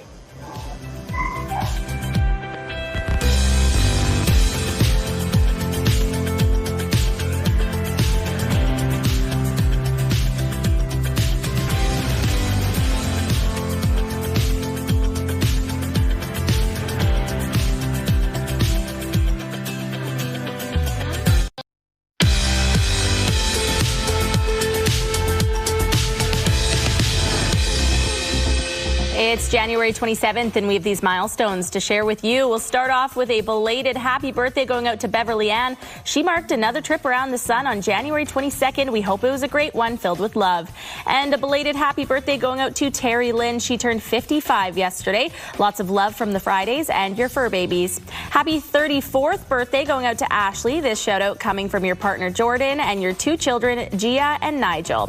And happy 7th birthday going out to Ayla. Your family loves you so much and hopes you have a fantastic day, including your Nana Shauna and Papa Mike. And another birthday wish going out to Mark today. We hope this is the best one yet, with lots of love from your friends and family. Happy birthday wishes going out to Papa Blaine. Have a great day. This coming with a lot of love from your whole family. Enjoy your day. And turning 10 years old today is Liv. Welcome to double digits. Lots of love from your mom, dad, Riley, and Drake. Milestones, brought to you by Harbor Landing Village, an award-winning senior care and living community in Regina. If you have a milestone coming up, send us an email to yourmorningsaskatchewan@ctv.ca or simply scan that QR code on your screen. Please send those in at least one day in advance. Let's free throw back out to Janelle Lippi at Riffle High School ahead of the Rochdale Invitational Tournament. Janelle? Good morning. Zen and I are back down at the gym in Riffle. Now let's talk a little bit about what you're hoping to see the team bring into the game this year. So our junior boys team is off to a really good start. They are they're really athletic, to be fair, too, but they're a super bought-in group of kids, and they're really adopting sort of the culture that we're trying to build here. And I'd say all 4 Riffle teams are building into that culture, and so RIT is a really good way to show it. With both gyms happening, Riffle, Edmonton, Knoll, sort of the next 3 days, Thursday to Saturday, and a bunch of basketball kind of all day long, and so you'll see a bunch of Riffle gear here the whole weekend, cheering loud and being energetic on the court as well. Lots of fun. And what are you hoping to see the teams do a little bit differently this year compared to previous years? So I've never actually coached at RIT because I've coached senior, but in the past at a different school. But now being at RIT, I'm kind of hearing what it's all about with like beanbag tosses at halftime to win a couple bucks and some announcers during the games and cracking some jokes. And so it seems like a really good event, especially here. I can only really speak for Riffle, but the energy is super high, and I think that's something that's awesome about high school sport is it really gets everybody involved with kids, and then also everyone sort of putting out all their time for this to make it happen for some kids, and so that's the beauty of it. All right, so there's fun for the players, there's fun for the people attending. How can folks be a part of all of this? Come watch. So the games start Thursday at 2:45 here at Riffle. That's the first junior girls game between Campbell and Miller, and then our junior boys play after at 4:30 against Luther. And coming out to watch is the best way to support. You can buy tickets for cash at the gate at both schools, and there will be draws put up. And check out when your favorite team's here to watch. Hopefully it's Riffle, but if not, that's fine. Come out and support your squad. Awesome. Perfect. All right, well, come on out, join in on this fun. If at any point she does not shoot a basketball, I'm going to be very offended. Right? Like has to do like skyhook. Yeah. It has to do a little bit of a trick type thing. Something. There's no trick to your contest. It's pretty straightforward. Get in and win. Get in to win. Enter PureCountry927.ca. We're giving away concert tickets for the entire year. Actually, we had our first person not called back this morning at 7:10. So Paige missed out, which is great news for everybody else who has entered this contest because that's one less person in the final draw coming up on Monday. So 5:10 this afternoon, Brandon will have the next name to call out. I'll be back with again tomorrow morning at 7:10. And we're also sticking with a music theme here today. Want to know what was that inappropriate song or artist that you were listening to at a very young age? We've talked about this with movies yesterday. It stemmed into music from there, so you can text in, join the conversation at 54321.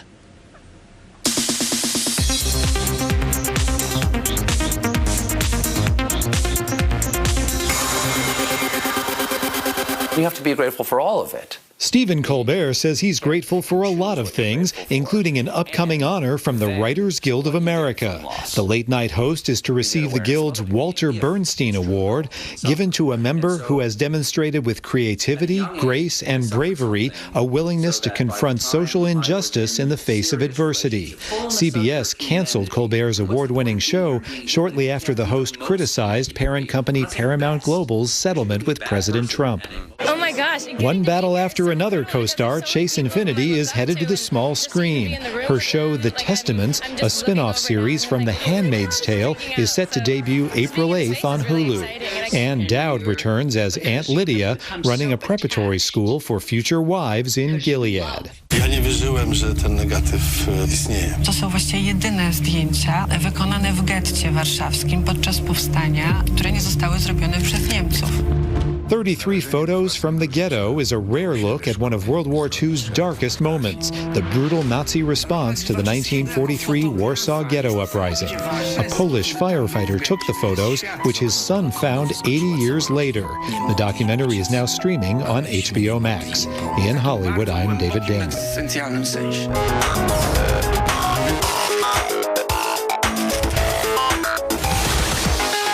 Time Time for your second helping of Sidebar, and we introduce you to Steph Fury.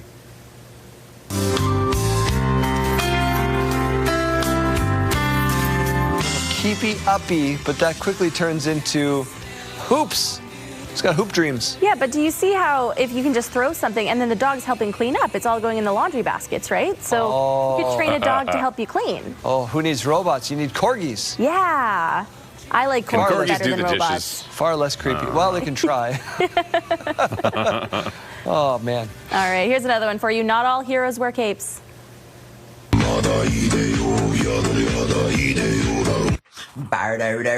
dressed up like a bird of prey instead when his wife wanted an eagle to land on her arm. Just like the video, her husband delivered, talons and all. Look at the feet. Yeah. Oh, somebody's got a lot of time on their hands, but I like it. Yeah. Right. Yeah, that'll work. Oh, JD, what do you got for us quick? All right, so falling can be painful unless you do it like this guy. Whoa. Yeah, this made famous by Gene Wilder and Willy Wonka. This guy has it down perfectly.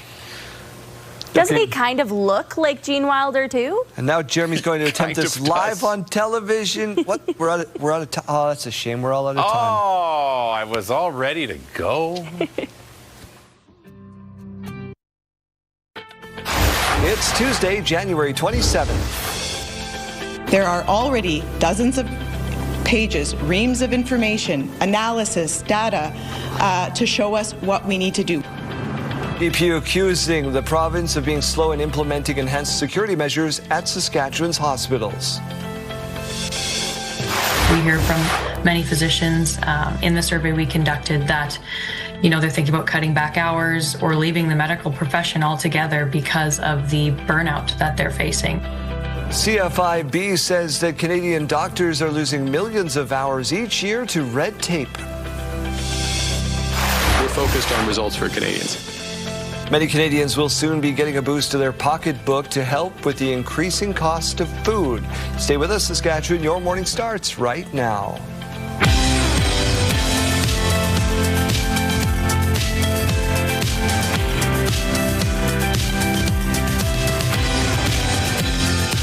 Welcome to Your Morning Saskatchewan. I'm Daryl. And I'm Killeen. Good morning and happy Tuesday. That's an important note. That food is getting pricey. Yes. Oh my goodness. You can't even go to one grocery store and pick up 5 items without spending $100, it seems. You feel rich if you're buying berries, and if you got toddlers, you're buying lots of berries. Oh, and the berry budget has to be high. Berry budget. Who would have ever thought, right? We used to go to bars and we used to be cool. I know. I'm like, don't you want bananas instead? Bananas are a little. And No, that's it. No. Here, have some mum-mums. 8:01, let's get to news. Prime Minister Mark Carney is providing Canadians with a boost to the GST credit as part of the Canadian government's new affordability measures. Today, we're announcing that our government is launching the new Canada's Groceries and Essentials benefit. This will deliver hundreds of dollars more into the bank accounts of more than 12 million Canadians. Starting this year, we're taking the existing GST credit amount and raising it by 25% for 5 years. And in addition, we're providing a one-time payment equivalent to 50% of the GST credit this year. Carney says under the existing GST credit, a family of 4 receives about $1,100, but with Monday's announcement, that same family will now receive up to $1,890 this year and about $1,400 a year for the next 4. With the boost to the credit, a single person will receive $950 this year compared to $540 they'd receive with the existing credit. The same individual will also receive about $700 a year for each of the next 4 years. The strained relationship between Canada and the U.S. has escalated since the Prime Minister's speech at the World Economic Forum last week. U.S. Treasury Secretary Scott Bessent told Fox News last night that Carney and the U.S. President spoke yesterday and that Carney walked back some of his remarks he made at Davos. I was in the Oval with the President today. He spoke to Prime Minister Carney, who was very aggressively walking back some of the unfortunate remarks he made at Davos. And Sean, I'm not sure what the Prime Minister was thinking. Of course, Canada depends on the U.S.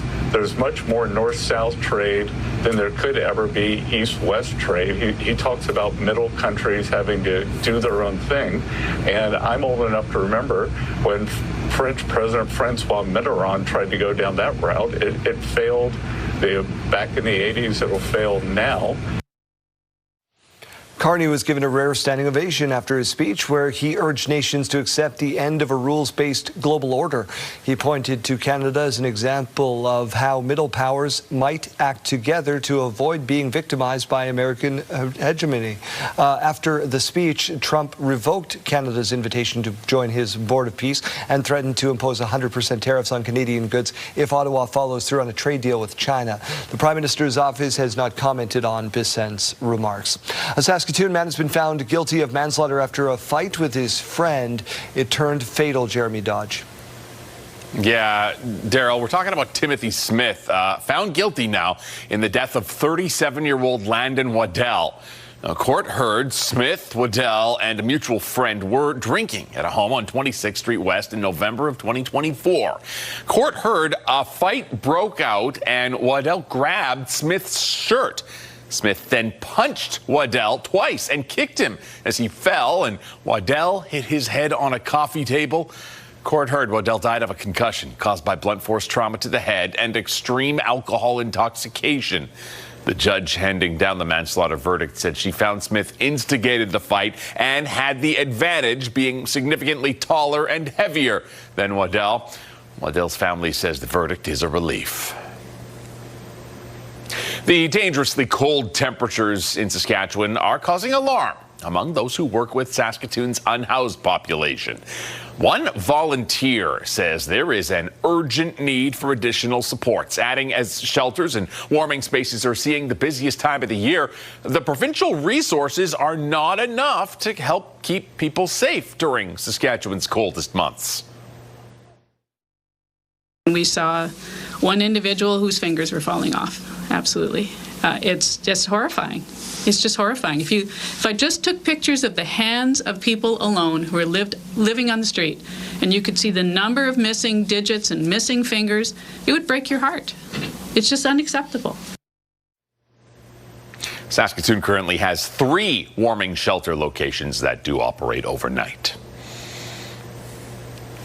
Well, Daryl, one of the groups working to help Saskatoon's homeless is known as the Mustard Seed. Yeah, it's been just over a year since it took over the lighthouse. Carla Shinkaruk reports on the services and the impact having on the area. Here at the Black Rose Whiskey Club on 2nd Avenue, they've seen their fair share of ups and downs with the lighthouse building across the street. But since the Mustard Seed took over in December of 2024, things have been different. Almost no traffic on the street, like no walking traffic around the building like there was before. No people hanging out there anymore. And that has been good for business. The perception that downtown is a scary place is slowly changing. As it's not that scary. It's not that much trouble where there once was. And that reason for fewer people hanging around. So not just ask them to leave, but give them an opportunity on, you know, what do I need and what is available in the city and where can I find it, instead of just hanging around downtown. This particular location is all assisted living, serving meals and connecting with people, offering supports. Mustard Seed's goal is not just emergency relief, but long-term change, and it's making that happen with the surrounding area as well. We've got some relationships with businesses that started out rocky that have now done a complete 180. Saskatoon's downtown business improvement district is also seeing change happening here. We've seen a lot of stability. We've seen some great coordination, accountability, collaboration with us at downtown Saskatoon, as well as with our business community. Additionally, the Mustard Seed operates a 40-bed temporary shelter on Pacific Avenue, and the bid is seeing positive results there also. With their leadership and where it's going, that it's done great things for us. The organization is preparing for new challenges once the weather warms up and more people are outside. We'll have to address that as well when it comes and make sure that we're resourcing those people to know where to go. As it marks its first year in Saskatoon, both supporters and skeptics agree the conversation around homelessness downtown is far from over, but some say it's one that's now happening with more understanding. Carla Shinkaruk, CTV News, Saskatoon. A powerful winter storm that broke snowfall records in the Toronto area on the weekend, bringing fresh snow to cities across eastern Canada to start off the new week. There it is. Snowplows out in full force in the Maritimes, Quebec and eastern Ontario as the massive winter storm brought heavy snow and strong winds to cities like Halifax, Ottawa and Montreal, just to name a few. A number of school boards closed across the Maritimes today. This latest blast of winter weather getting a mixed reaction. We're trying to help out people who can't shovel their own driveway and just make some money. Slippery. They're getting there. The accumulation tends to get a little bit, here and there. You kind of have a little trouble getting around. I haven't had any sleep. I'm just waiting here for my flight to Iqaluit now instead of sleeping. This is fine. I'm happy to be outside. Yeah, I'll take it any day. Closer to home, Sask Power says that their grid did exceptionally well during our cold snap. They even exported some power to a grid that services 14 U.S. states and Canadian provinces. In the U.S., that system wreaking havoc as well. Here's Ginger Z with a look there. This morning, it's all about the brutal cold after up to 2 feet of snow in parts of the Northeast and crippling ice in parts of the South fell this weekend. Hundreds of thousands are still without power as temperatures plunge. At least 30 people killed across 11 states. The small city of Bonham, Texas, mourning the loss of 3 siblings who drowned in an icy pond. The school superintendent saying, quote, "We are devastated by this unimaginable loss." In Washington, D.C., the National Guard helping free the city bus. Oh no, oh no, oh no! Tennessee also activating the National Guard and opening warming centers. Trees taking out power lines, some igniting. Our Victor Oquendo is there. We're in the Donaldson neighborhood in Nashville, hit incredibly hard. It is covered by snow and ice. There are down trees and limbs in every direction. And look on the ground here. That is a down power line. The lingering ice and snow in the Music City also crippling travel. Some roads super dangerous with all that ice. This highway sign in Nashville collapsing, nearly crushing a semi-truck, shutting down this interchange at 65 and 440 for hours. Ginger Z, ABC News, New York. A good weekend for Regina's Mark McMorris, winning his 12th ever gold medal at the Winter X Games, as we told you yesterday, before he heads off to Italy. McMorris will be joined by several other Saskatchewan athletes looking to bring home Olympic glory. Donovan May spoke to a few of them. Good job, Ben. Regina's Ben Hebert is relishing in the opportunity to play a 3rd Olympic Games. I think all of us probably dreamt of going to the Olympics maybe once or going to a couple Briars, and to be going 3 times is a little bit surreal. Hebert is one of 7 athletes from Saskatchewan set to wear the maple leaf in Italy, including Mark McMorris, who will make his 4th Olympic appearance in 2026, fresh off an X Games gold medal on the weekend. Regina's Logan Pletz will make his Olympic debut in biathlon, while hockey players Emily Clark represent the province on the women's team, with Darcy Kemper and Brandon Hagel on the men's side. On the hill, Saskatoon's Maya Schwinghammer is ready to make her Olympic debut in moguls. And then that massive bottom air. Schwinghammer's earliest memories on skis are being pulled behind a snowmobile in northern Saskatchewan and hitting the slopes of Blackstrap where her parents ran the hill. But her Olympic dream began in 2010. Jennifer Heil was always a huge inspiration to me, and I remember watching her get the silver medal and just knowing that I had to go become an Olympian one day. Athletes say they are feeling the support from across the province. Pretty crazy to be heading to the games as an athlete from Saskatchewan, and just to really feel the community back home. I still get messages today from my high school football coaches, my coaches that coached me at North Regina Little League in Regina, still keep in touch, and there's so many great athletes that come from that province that they do put a lot of time into it. Events begin for the games on February 4th ahead of the opening ceremonies on the 6th and run until February 22nd. Donovan May, CTV News, Regina. Keelan, your training for the Olympics have already begun. I just saw you're going to the gym. You're trying to do push-ups. Trying to, but my goal by the end of the year is that I can do 1, maybe 2 push-ups. It's not going well so far. I think it's going great. I posted on Instagram for you. Oh, did you? Yeah, I'm working on it. Let me go take a look. Working on at the that. caption. Let's talk about the weather first, and then I'll go look at that. Let's talk about the temperatures. Now, it's a bit colder down towards the southeast, but in the southwest, we're going to be seeing some really nice temperatures into the afternoon. Up north, I'm sorry, it's just going to be cold. Let's talk about that cold to start the day here. Buffalo Narrows, minus 30 right now, minus 29 in Stony Rapids, minus 26 in South End, minus 27 in Melfort. Spiritwood, it's been cold all morning long there, minus 31 right now. Down towards the south, we're seeing some improvements there. East End at minus 14, minus 13 in Swift Current, minus 16 in Assiniboia. Cooler through Estevan, it's minus 23, and Yorkton is at minus 27 right now. Later on into the afternoon, we are seeing a lot of temperatures still below the seasonal average, except for down in that southwest corner. So Swift Current, minus 7 this afternoon. We're expecting very low winds, so that's going to be really pleasant. Areas around Maple Creek going to be about minus 3, so it is going to be a pretty ideal day down in that southwest corner. Minus 14 for Weyburn, though, minus 15 for Estevan. That is slightly still below that seasonal average. Today's wind gusts looking a lot less strong than what we saw yesterday. Today we're going to be seeing winds up to about 20 kilometers per hour in Regina and Saskatoon. Yorkton still seeing the peak of those winds, but really only getting up to about 30 kilometers per hour. We are talking about some very light snow in some areas in the province today. West of Saskatoon and areas around Lloydminster could be seeing a few flakes. And then we do see a few blips on the radar in areas down towards the south around Assiniboia there. But it's not really going to be impacting your afternoon all too much. We are also talking about the clouds increasing quite a bit, especially down in that southwest corner overnight and into tomorrow. We're also talking about some more snow that's going to be popping up down in that southwest corner for the next couple days. It's kind of stop and go. So Wednesday, this is at about 9:15 p.m. You can see on your screen there. And then it does go away for a little bit as we talk about some snow coming into the north, and some more pops up Thursday about 10:45 a.m. So we'll just get a break during those overnight hours. Taking a look at the 7-day forecast now, we see temperatures going up until the weekend, and we really are looking forward to a beautiful weekend when it comes to the temperatures. But we are expecting to see some snow in the province in many places on Saturday, and that actually starts late on Friday night in Regina and Saskatoon. -1 though on Sunday. We're not expecting the snow to continue on into Sunday, but we could see it continuing on Monday throughout the evening hours. In Saskatoon, more of the same. Temperatures remaining rather cool until Friday, -5 on Friday, -1 on Saturday with some flakes, -1 on Sunday, and -1 on Monday.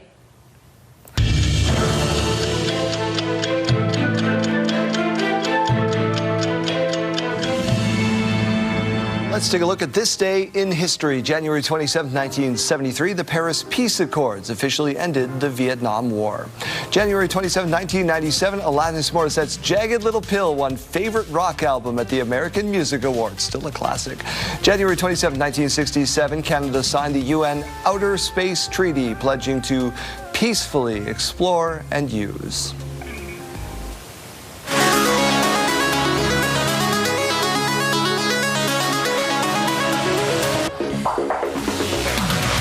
A familiar character. Oh, my bad. not my line. How dare you, sir? Sorry. Just. I would like to tell you about this familiar character that is returning in Nintendo's latest trailer for the next Super Mario Brothers movie. Who is this? Yoshi. Come on. Yes, Mario's iconic dinosaur friend Yoshi joining the gang in the trailer for Super Mario Galaxy. Now, that first Super Mario movie came out in 2023, claimed the title of the highest grossing film adaptation of a video game.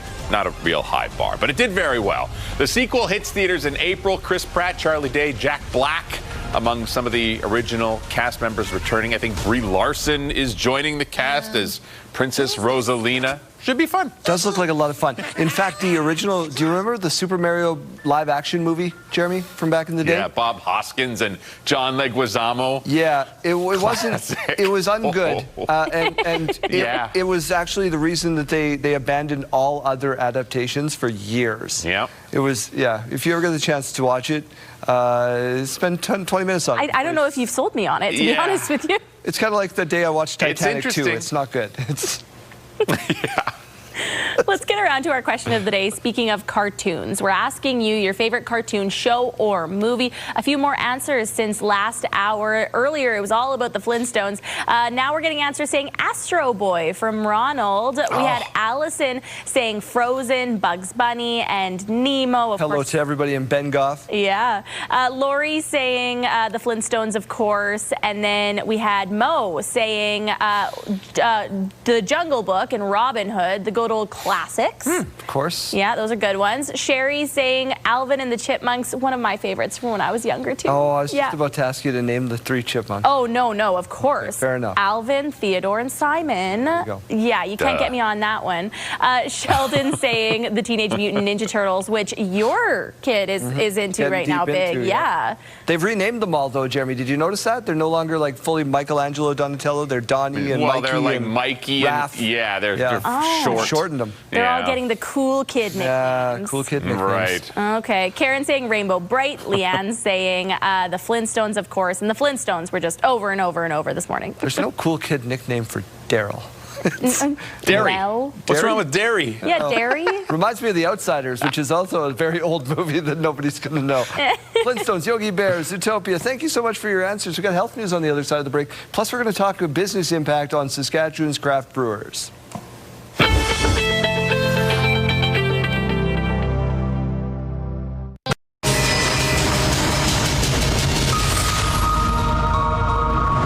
Saskatchewan's craft breweries are facing increasing pressure from tariffs, increasing demand on all sorts of things like aluminum, question marks around the industry as we go towards further growth.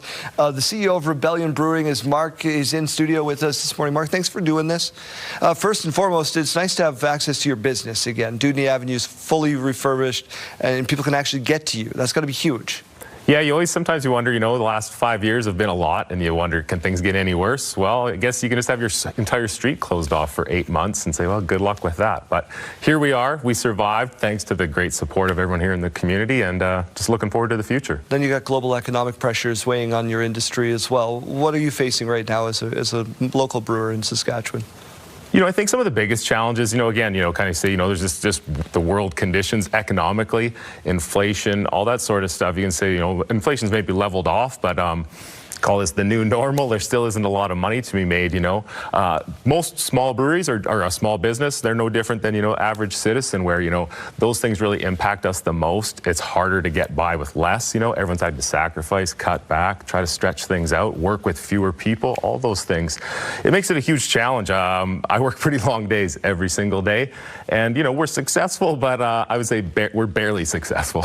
There was that whole conversation, right, nationally about let's remove trade barriers, let's get products into other provinces. Have you actually seen that turn into product moving into shelves in Alberta and Manitoba? Is there stuff on shelves in Ontario right now? So I'm very connected into that. I sit on the board of the Canadian Craft Brewers Association. I can tell you there's zero progress. Provincial trade barriers, especially on alcohol, is really tough. Those policies were put in place hundreds of years ago. They're very confusing, convoluted. There's a lot of tax dollars at stake. It's just probably not the #1 priority for government right now, and I understand that. But so no, the answer is there's been no progress. Are we going to get there? Are you hopeful? I don't expect to, no. And so maybe that's just a good attitude, is be like, well, if it happens, it happens. Yeah. And I'm not being critical of government. I'm just trying to be realistic. Of course. And a recent report indicates 41% of Canadians have reduced their consumption over the past year. How are breweries juggling with that changing dynamic? Yeah, so again, it's a very changing thing here. COVID was has changed all things. Fewer people are going out or going out earlier in the day. Behaviors are changing. Preferences are whether they're consuming beer or wine or spirits. Those were always the 3 traditional alcohols. Now there's other sorts of alcohol. There's cannabis. Some people are choosing to consume less alcohol. So you're trying to keep up with all of that, even just all the different flavors that are coming up these days. Frankly, we try to keep track of what Starbucks is coming out with for flavor profiles, because people love Starbucks right now. It's a lot to keep up with, and you just have to keep pivoting and keep trying to innovate and and hit the timing right? Because we're working on a product right now. It probably will take 12 months to get to market. We're not sure if it's still going to be popular by then. That's how fast things are changing now. very scary, very tough. It's very risky for a small business to invest that time and money into those products. And very real challenges. Mark, thanks for spending some time with us this morning. Pleasure.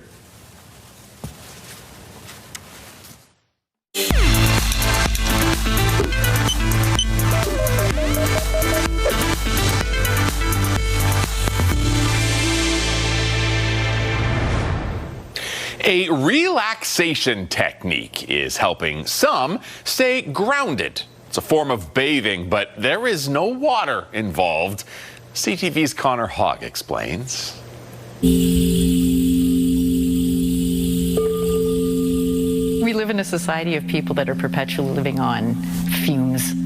And I think, we can do that short term, but long term, it's just not feasible. Desiree Van Domslaar says that between business clients and family, she needed something to help her take a break from the stresses of daily life. Beginning to tune into that aspect of yourself that senses and feels. She found sound bathing, no water involved, with an immersion into a soundscape created by former jazz pianist Marcus Fung. It was so complex and so many notes and there were so many things and music became stressful for me, and I kind of had my own personal recovery by playing the singing bowls, which was like, I'm just playing one note and it's gonna play for 3 minutes. Fung's interest in sound bathing grew from there, incorporating more notes, as well as different kinds of singing bowls, in addition to rain sticks, ocean drums, and a gong. Brings me into this way better place that's just so much more grounded and centered. Fung says his job is similar to a DJ's, balancing different tones together to create the desired effect. Sound at the most intimate or kind of innate and primal level. This actually allows me to just forget about everything, relax completely, and then therefore my whole body gets to enjoy just the frequency and vibration that makes me feel better. Fung says the experiences of the participants, whether they're anxious, happy, frustrated, or grateful, factor into his responses as he picks which notes to play. People refer to it as like a reset. That makes sense. Just a bunch of people laying down with blankets and pillows. A break from the world of clicking and swiping for something a little more restful. Well, we're going to close our session today. Connor Hogg, CTV News, Edmonton. Health Report, brought to you in part by SEIU West, Saskatchewan's first healthcare union.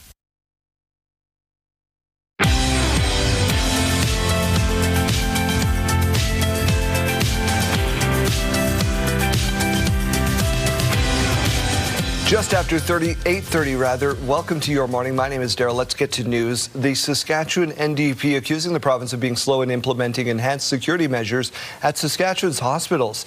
The NDP says the 2024-25 Ministry of Health annual report found that violent incidents had doubled over a 2-year span.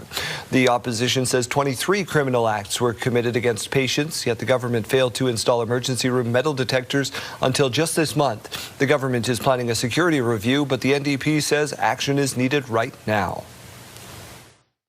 There are already dozens of pages, reams of information, analysis, data to show us what we need to do. We don't need another review or report that is not coupled with action. The Saskatchewan Health Authority says metal detectors are proving effective at ERs in Regina and Saskatoon. First Nations leaders are calling for sweeping changes for what they call a worsening trend of how Indigenous people are treated in Saskatchewan's hospitals, especially by security personnel. Kina Sorokan with why. The First Nations Health Ombudsperson says protective services in Saskatchewan are causing harm to First Nations people seeking care. There's got to be change. We're not going to accept anything less. Diane LaFond alleges protective services are leaving people in pain, beaten, and even dead in the case of Trevor Dubois, who died earlier this month after an altercation with security at Royal University Hospital. She says there have been complaints about protective services, and Dubois had a complaint which is being investigated about his care dating back to September. His first complaint, he wants change from how he was treated. It should never have happened, and look Trevor's not with us anymore. LaFond is demanding an open and independent inquiry not involving the Ministry of Health. She wants her office to be part of it.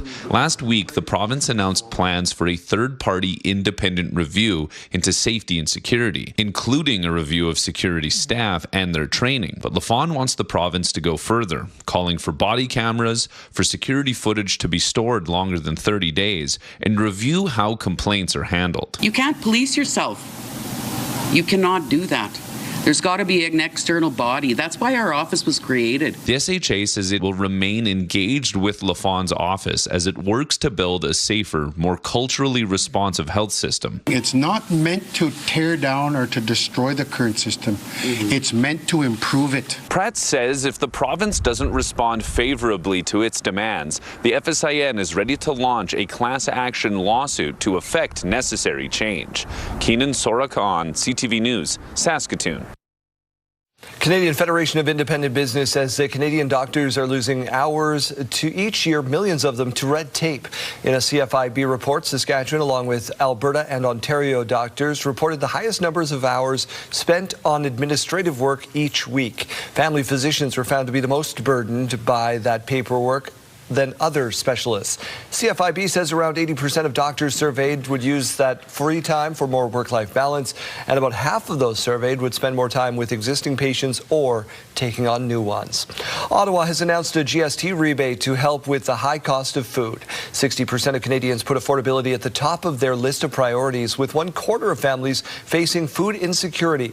Garrett Berry reports.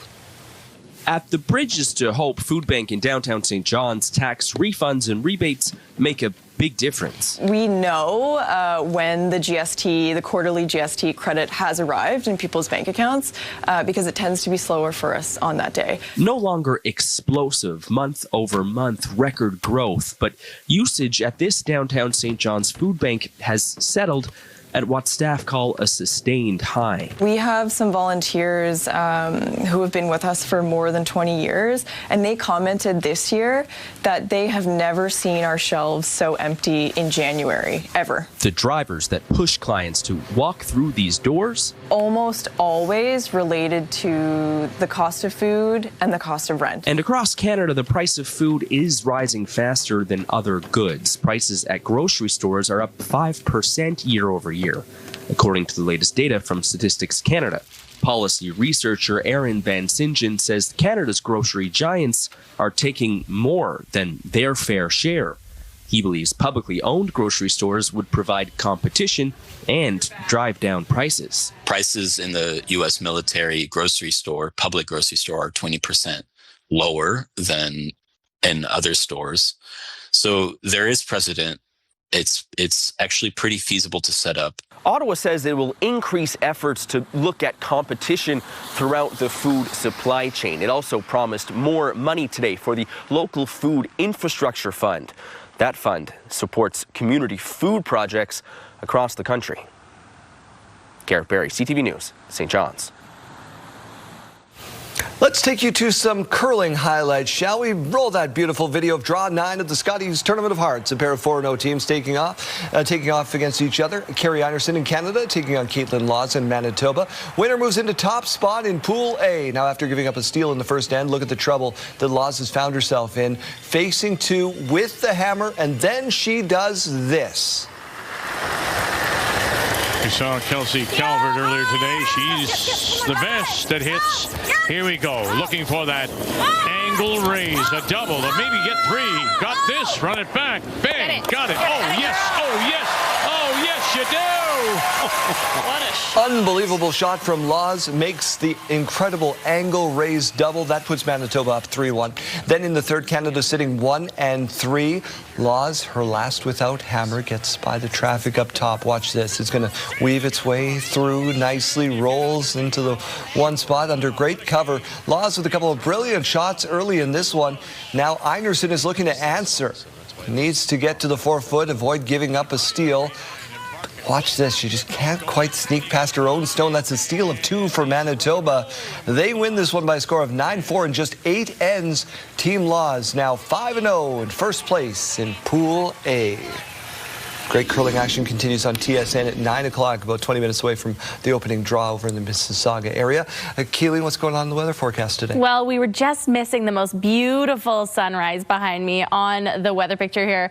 You can still see a little bit of pink in that sky, but wow, the land of the living skies was performing this morning. It looks like a beautiful winter wonderland out there in the Queen City right now. Minus 26, so it is a bit cool. Definitely still bundle up on your way out the door. Mix of sun and cloud right now, and west winds coming in at 13 kilometers per hour. In Saskatoon, not quite as much color in the sky, minus 28. Again, seeing a few clouds to start the day, and winds very calm right now, coming in at 7 kilometers per hour. Let's take a look all across the province right now. Minus 29 to wake us up in Stony Rapids, minus 27 in La Ronge, minus 27 in Melfort, minus 26 in Hudson Bay. Spiritwood has been cold this morning. They are still at minus 31, minus 28 in Saskatoon, minus 18 in Moose Jaw, and minus 23 in Estevan. Later on this afternoon, we're going to be seeing some really nice temperatures down towards the southwest corner. Swift Current peaking at minus 7, minus 12 in Moose Jaw. Again, we are seeing some increased cloud cover today. Minus 14 this afternoon for Weyburn, minus 18 for Regina, and minus 17 later on this afternoon in Saskatoon. Those temperatures not really going to be impacted by the wind all too much today. They, of course, were yesterday when we saw that blowing snow across the highways. Today, Yorkton still going to be seeing the peak of those winds similar to yesterday, just not close to reaching those values. Yesterday, we were peaking close to 60 kilometer per hour winds in Yorkton. Today, they're just about reaching 30 kilometers per hour. So don't worry too much about those winds. The 7-day forecast, though, looking really good as we make our way towards the weekend. Wednesday, tomorrow, minus 16 in Regina, minus 14 on Thursday with that mix of sun and cloud, minus 9 on Friday, and then 2 degrees on Saturday. A lot of places down towards the south in particular are going to be breaking into those positive numbers on Saturday. But I do want to remind you, we have a weather system on the radar right now. It's going to be entering the province on Friday night. So Saturday, if you are traveling on any highways there, highways between Saskatoon and Regina are likely to be impacted. Flurries going to be continuing on through the afternoon into the evening hours likely, and then minus 1 on Sunday, mix of sun and cloud, and some more flurries on the way on Monday evening in the afternoon, peaking at minus 1 though with those temperatures. In Saskatoon, minus 16 tomorrow, minus 12 on Thursday, minus 5 on Friday, and similar to Regina, we are seeing that system coming in late on Friday. It's going to be having some flakes fall overnight. Saturday, continuing into the afternoon with that snow, but a really nice afternoon temperature of minus 1 on Sunday with a mix of sun and cloud, and again some evening flurries expected on Monday with that afternoon high of minus 1.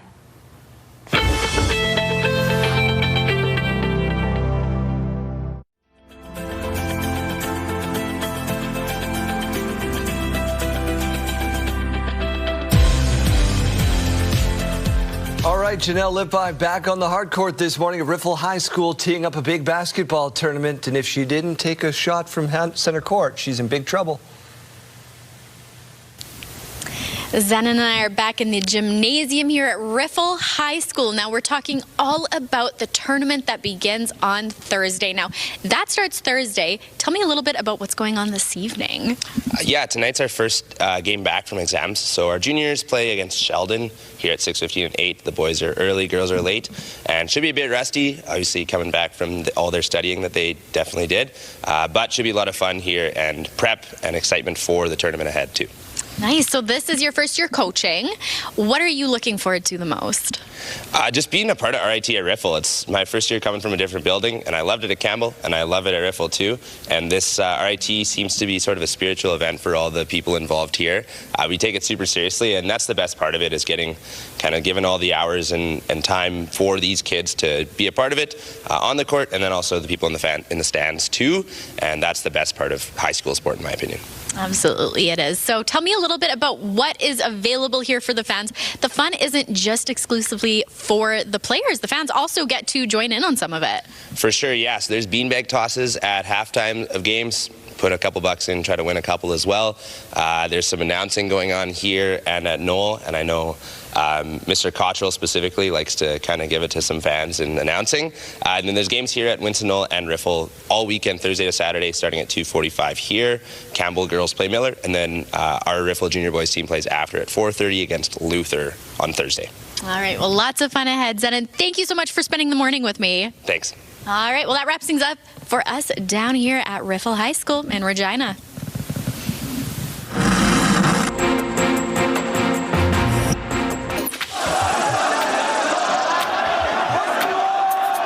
15 years ago this week, Cairo streets were packed with protesters in an uprising that became known as Arab Spring.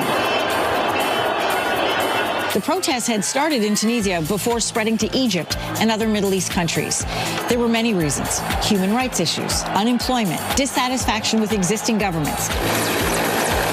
The protests in Cairo lasted for 18 days and led to the ouster of Egypt's president, Hosni Mubarak. He was later tried, convicted, and jailed for corruption.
Richie and Earth, Wind and Fire are teaming up again for another leg of their Sing a Song All Night Long tour. The tour first launched in 2023 and played a second leg in 2024. The third leg of the tour will play 26 cities, kicking off on June 24th in St. Paul, Minnesota.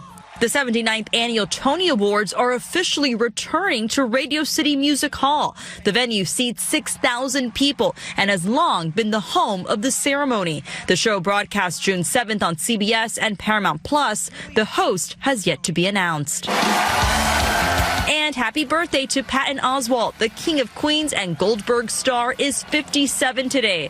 And that's what's happening in Hollywood. Melissa Adon, ABC News, Los Angeles.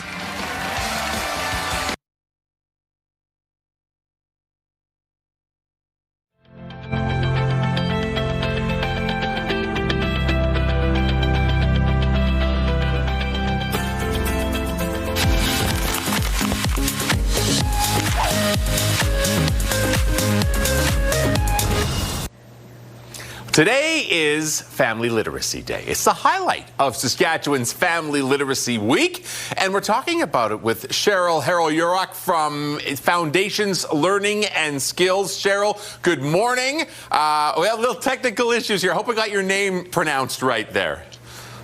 Gold stars. Okay, excellent. All right, well, let's go. Let's talk about the goal of this week. What is it all about? Yeah, thanks for having us. This is the 27th year that we've celebrated Family Literacy Day, and it's such a reminder that from preparing a recipe to writing a grocery list to sharing stories around the table, there's great power in learning together, and it's a reminder that learning starts at home and is strengthened through schools and communities. So family literacy is one of the most powerful and practical ways to strengthen children's learning, but at the same time, while also strengthening parents' skills and supporting community well-being. Okay, so lots going on. What is happening across the province today and I guess this week? I understand bingo is a part of things.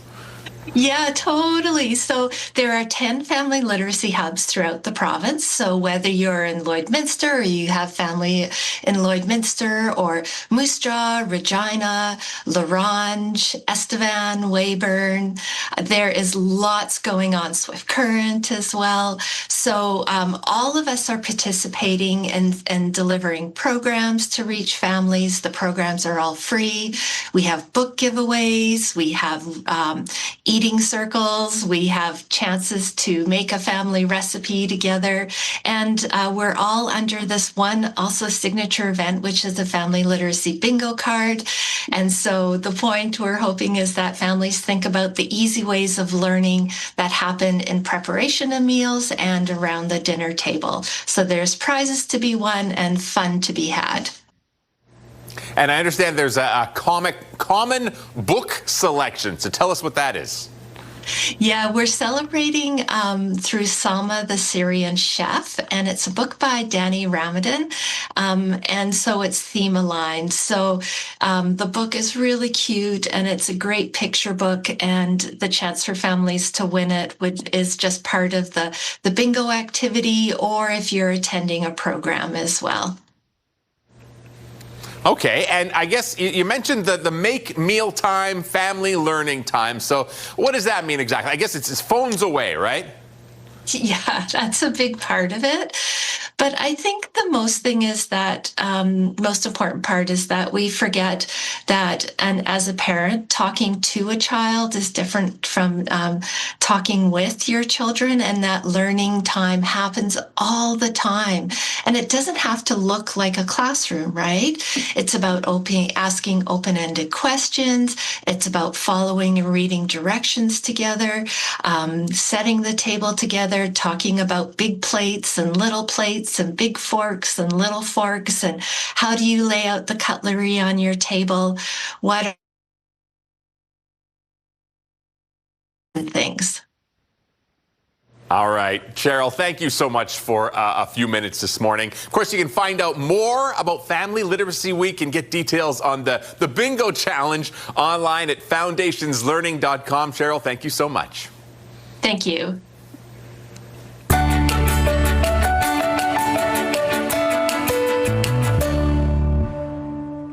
A Saskatchewan filmmaker is using a vertical lens to showcase his movie. Jeremy Zadi here, allowing people to watch from their phones. While watching, they can actually decide on the plot themselves. Look, I'm not even in the frame. Let's come on over. There we go. It's all coming. And there's Jeremy. Jeremy's back. It's the sequel. It's like those old choose your own adventure novels. Take a look at this with Sierra D'Souza Butts. Oh, man.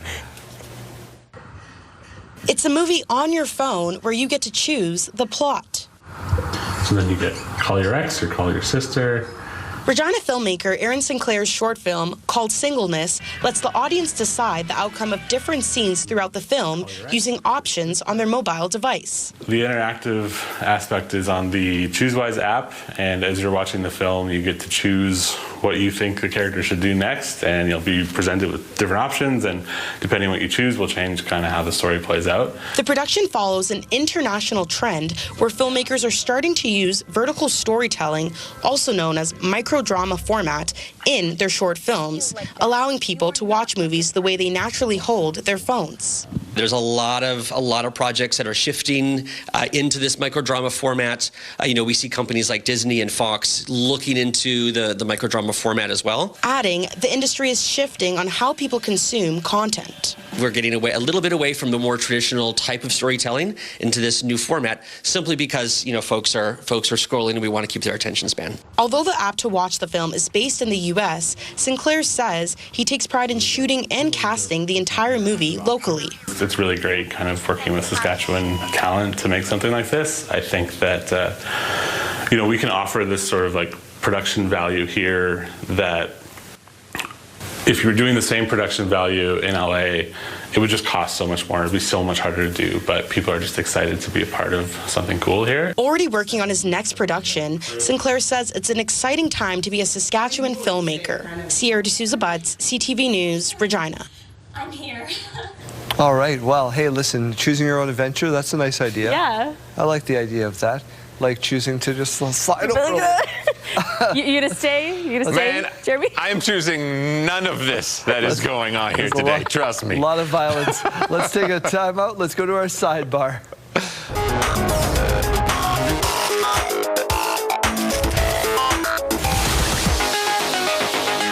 Here's the thing. You guys know it at home. Technology is great when it works. Sometimes, it's wonderful. Sometimes it doesn't. Yeah. And then you want to smash a photocopier. A pair of superstars are teaming up for a new tour, and it's coming to Saskatoon. And I'm so sick of love songs, so tired of tears. Neo and Akon are bringing their Night Like This tour to SaskTel Centre on June 22nd, promising every city, every vibe, every night, a party. Tickets go on sale to the general Whoa, that's public a on big Friday. promise. It sure is, 10 a.m. Friday through Ticketmaster, and early pre-sales and all that are happening. In about an hour, you can start getting if you have codes and all that kind of good stuff. Oh, I'm going. I'm there. Yeah. What's your favorite Neo song? Miss Independent. Oh. Okay. That is in that heavy tracks. rotation That on tracks. my playlist. Oh, man. Angel with Common. There are some bangers. On the, as the young folks say. As the kids say. Most people get married surrounded by their family and friends, you know, like you did on a cruise ship. This couple did it in front of strangers.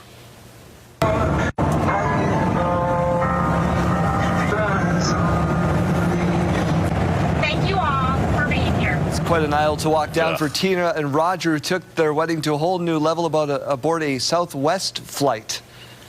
What if you were just on the flight and you're thinking, can I get my peanuts? Can I get my peanuts? Excuse me, is the bathroom awkward? Just somebody comes out of the bathroom awkwardly like, sorry. Time out, we're back tomorrow. See you then.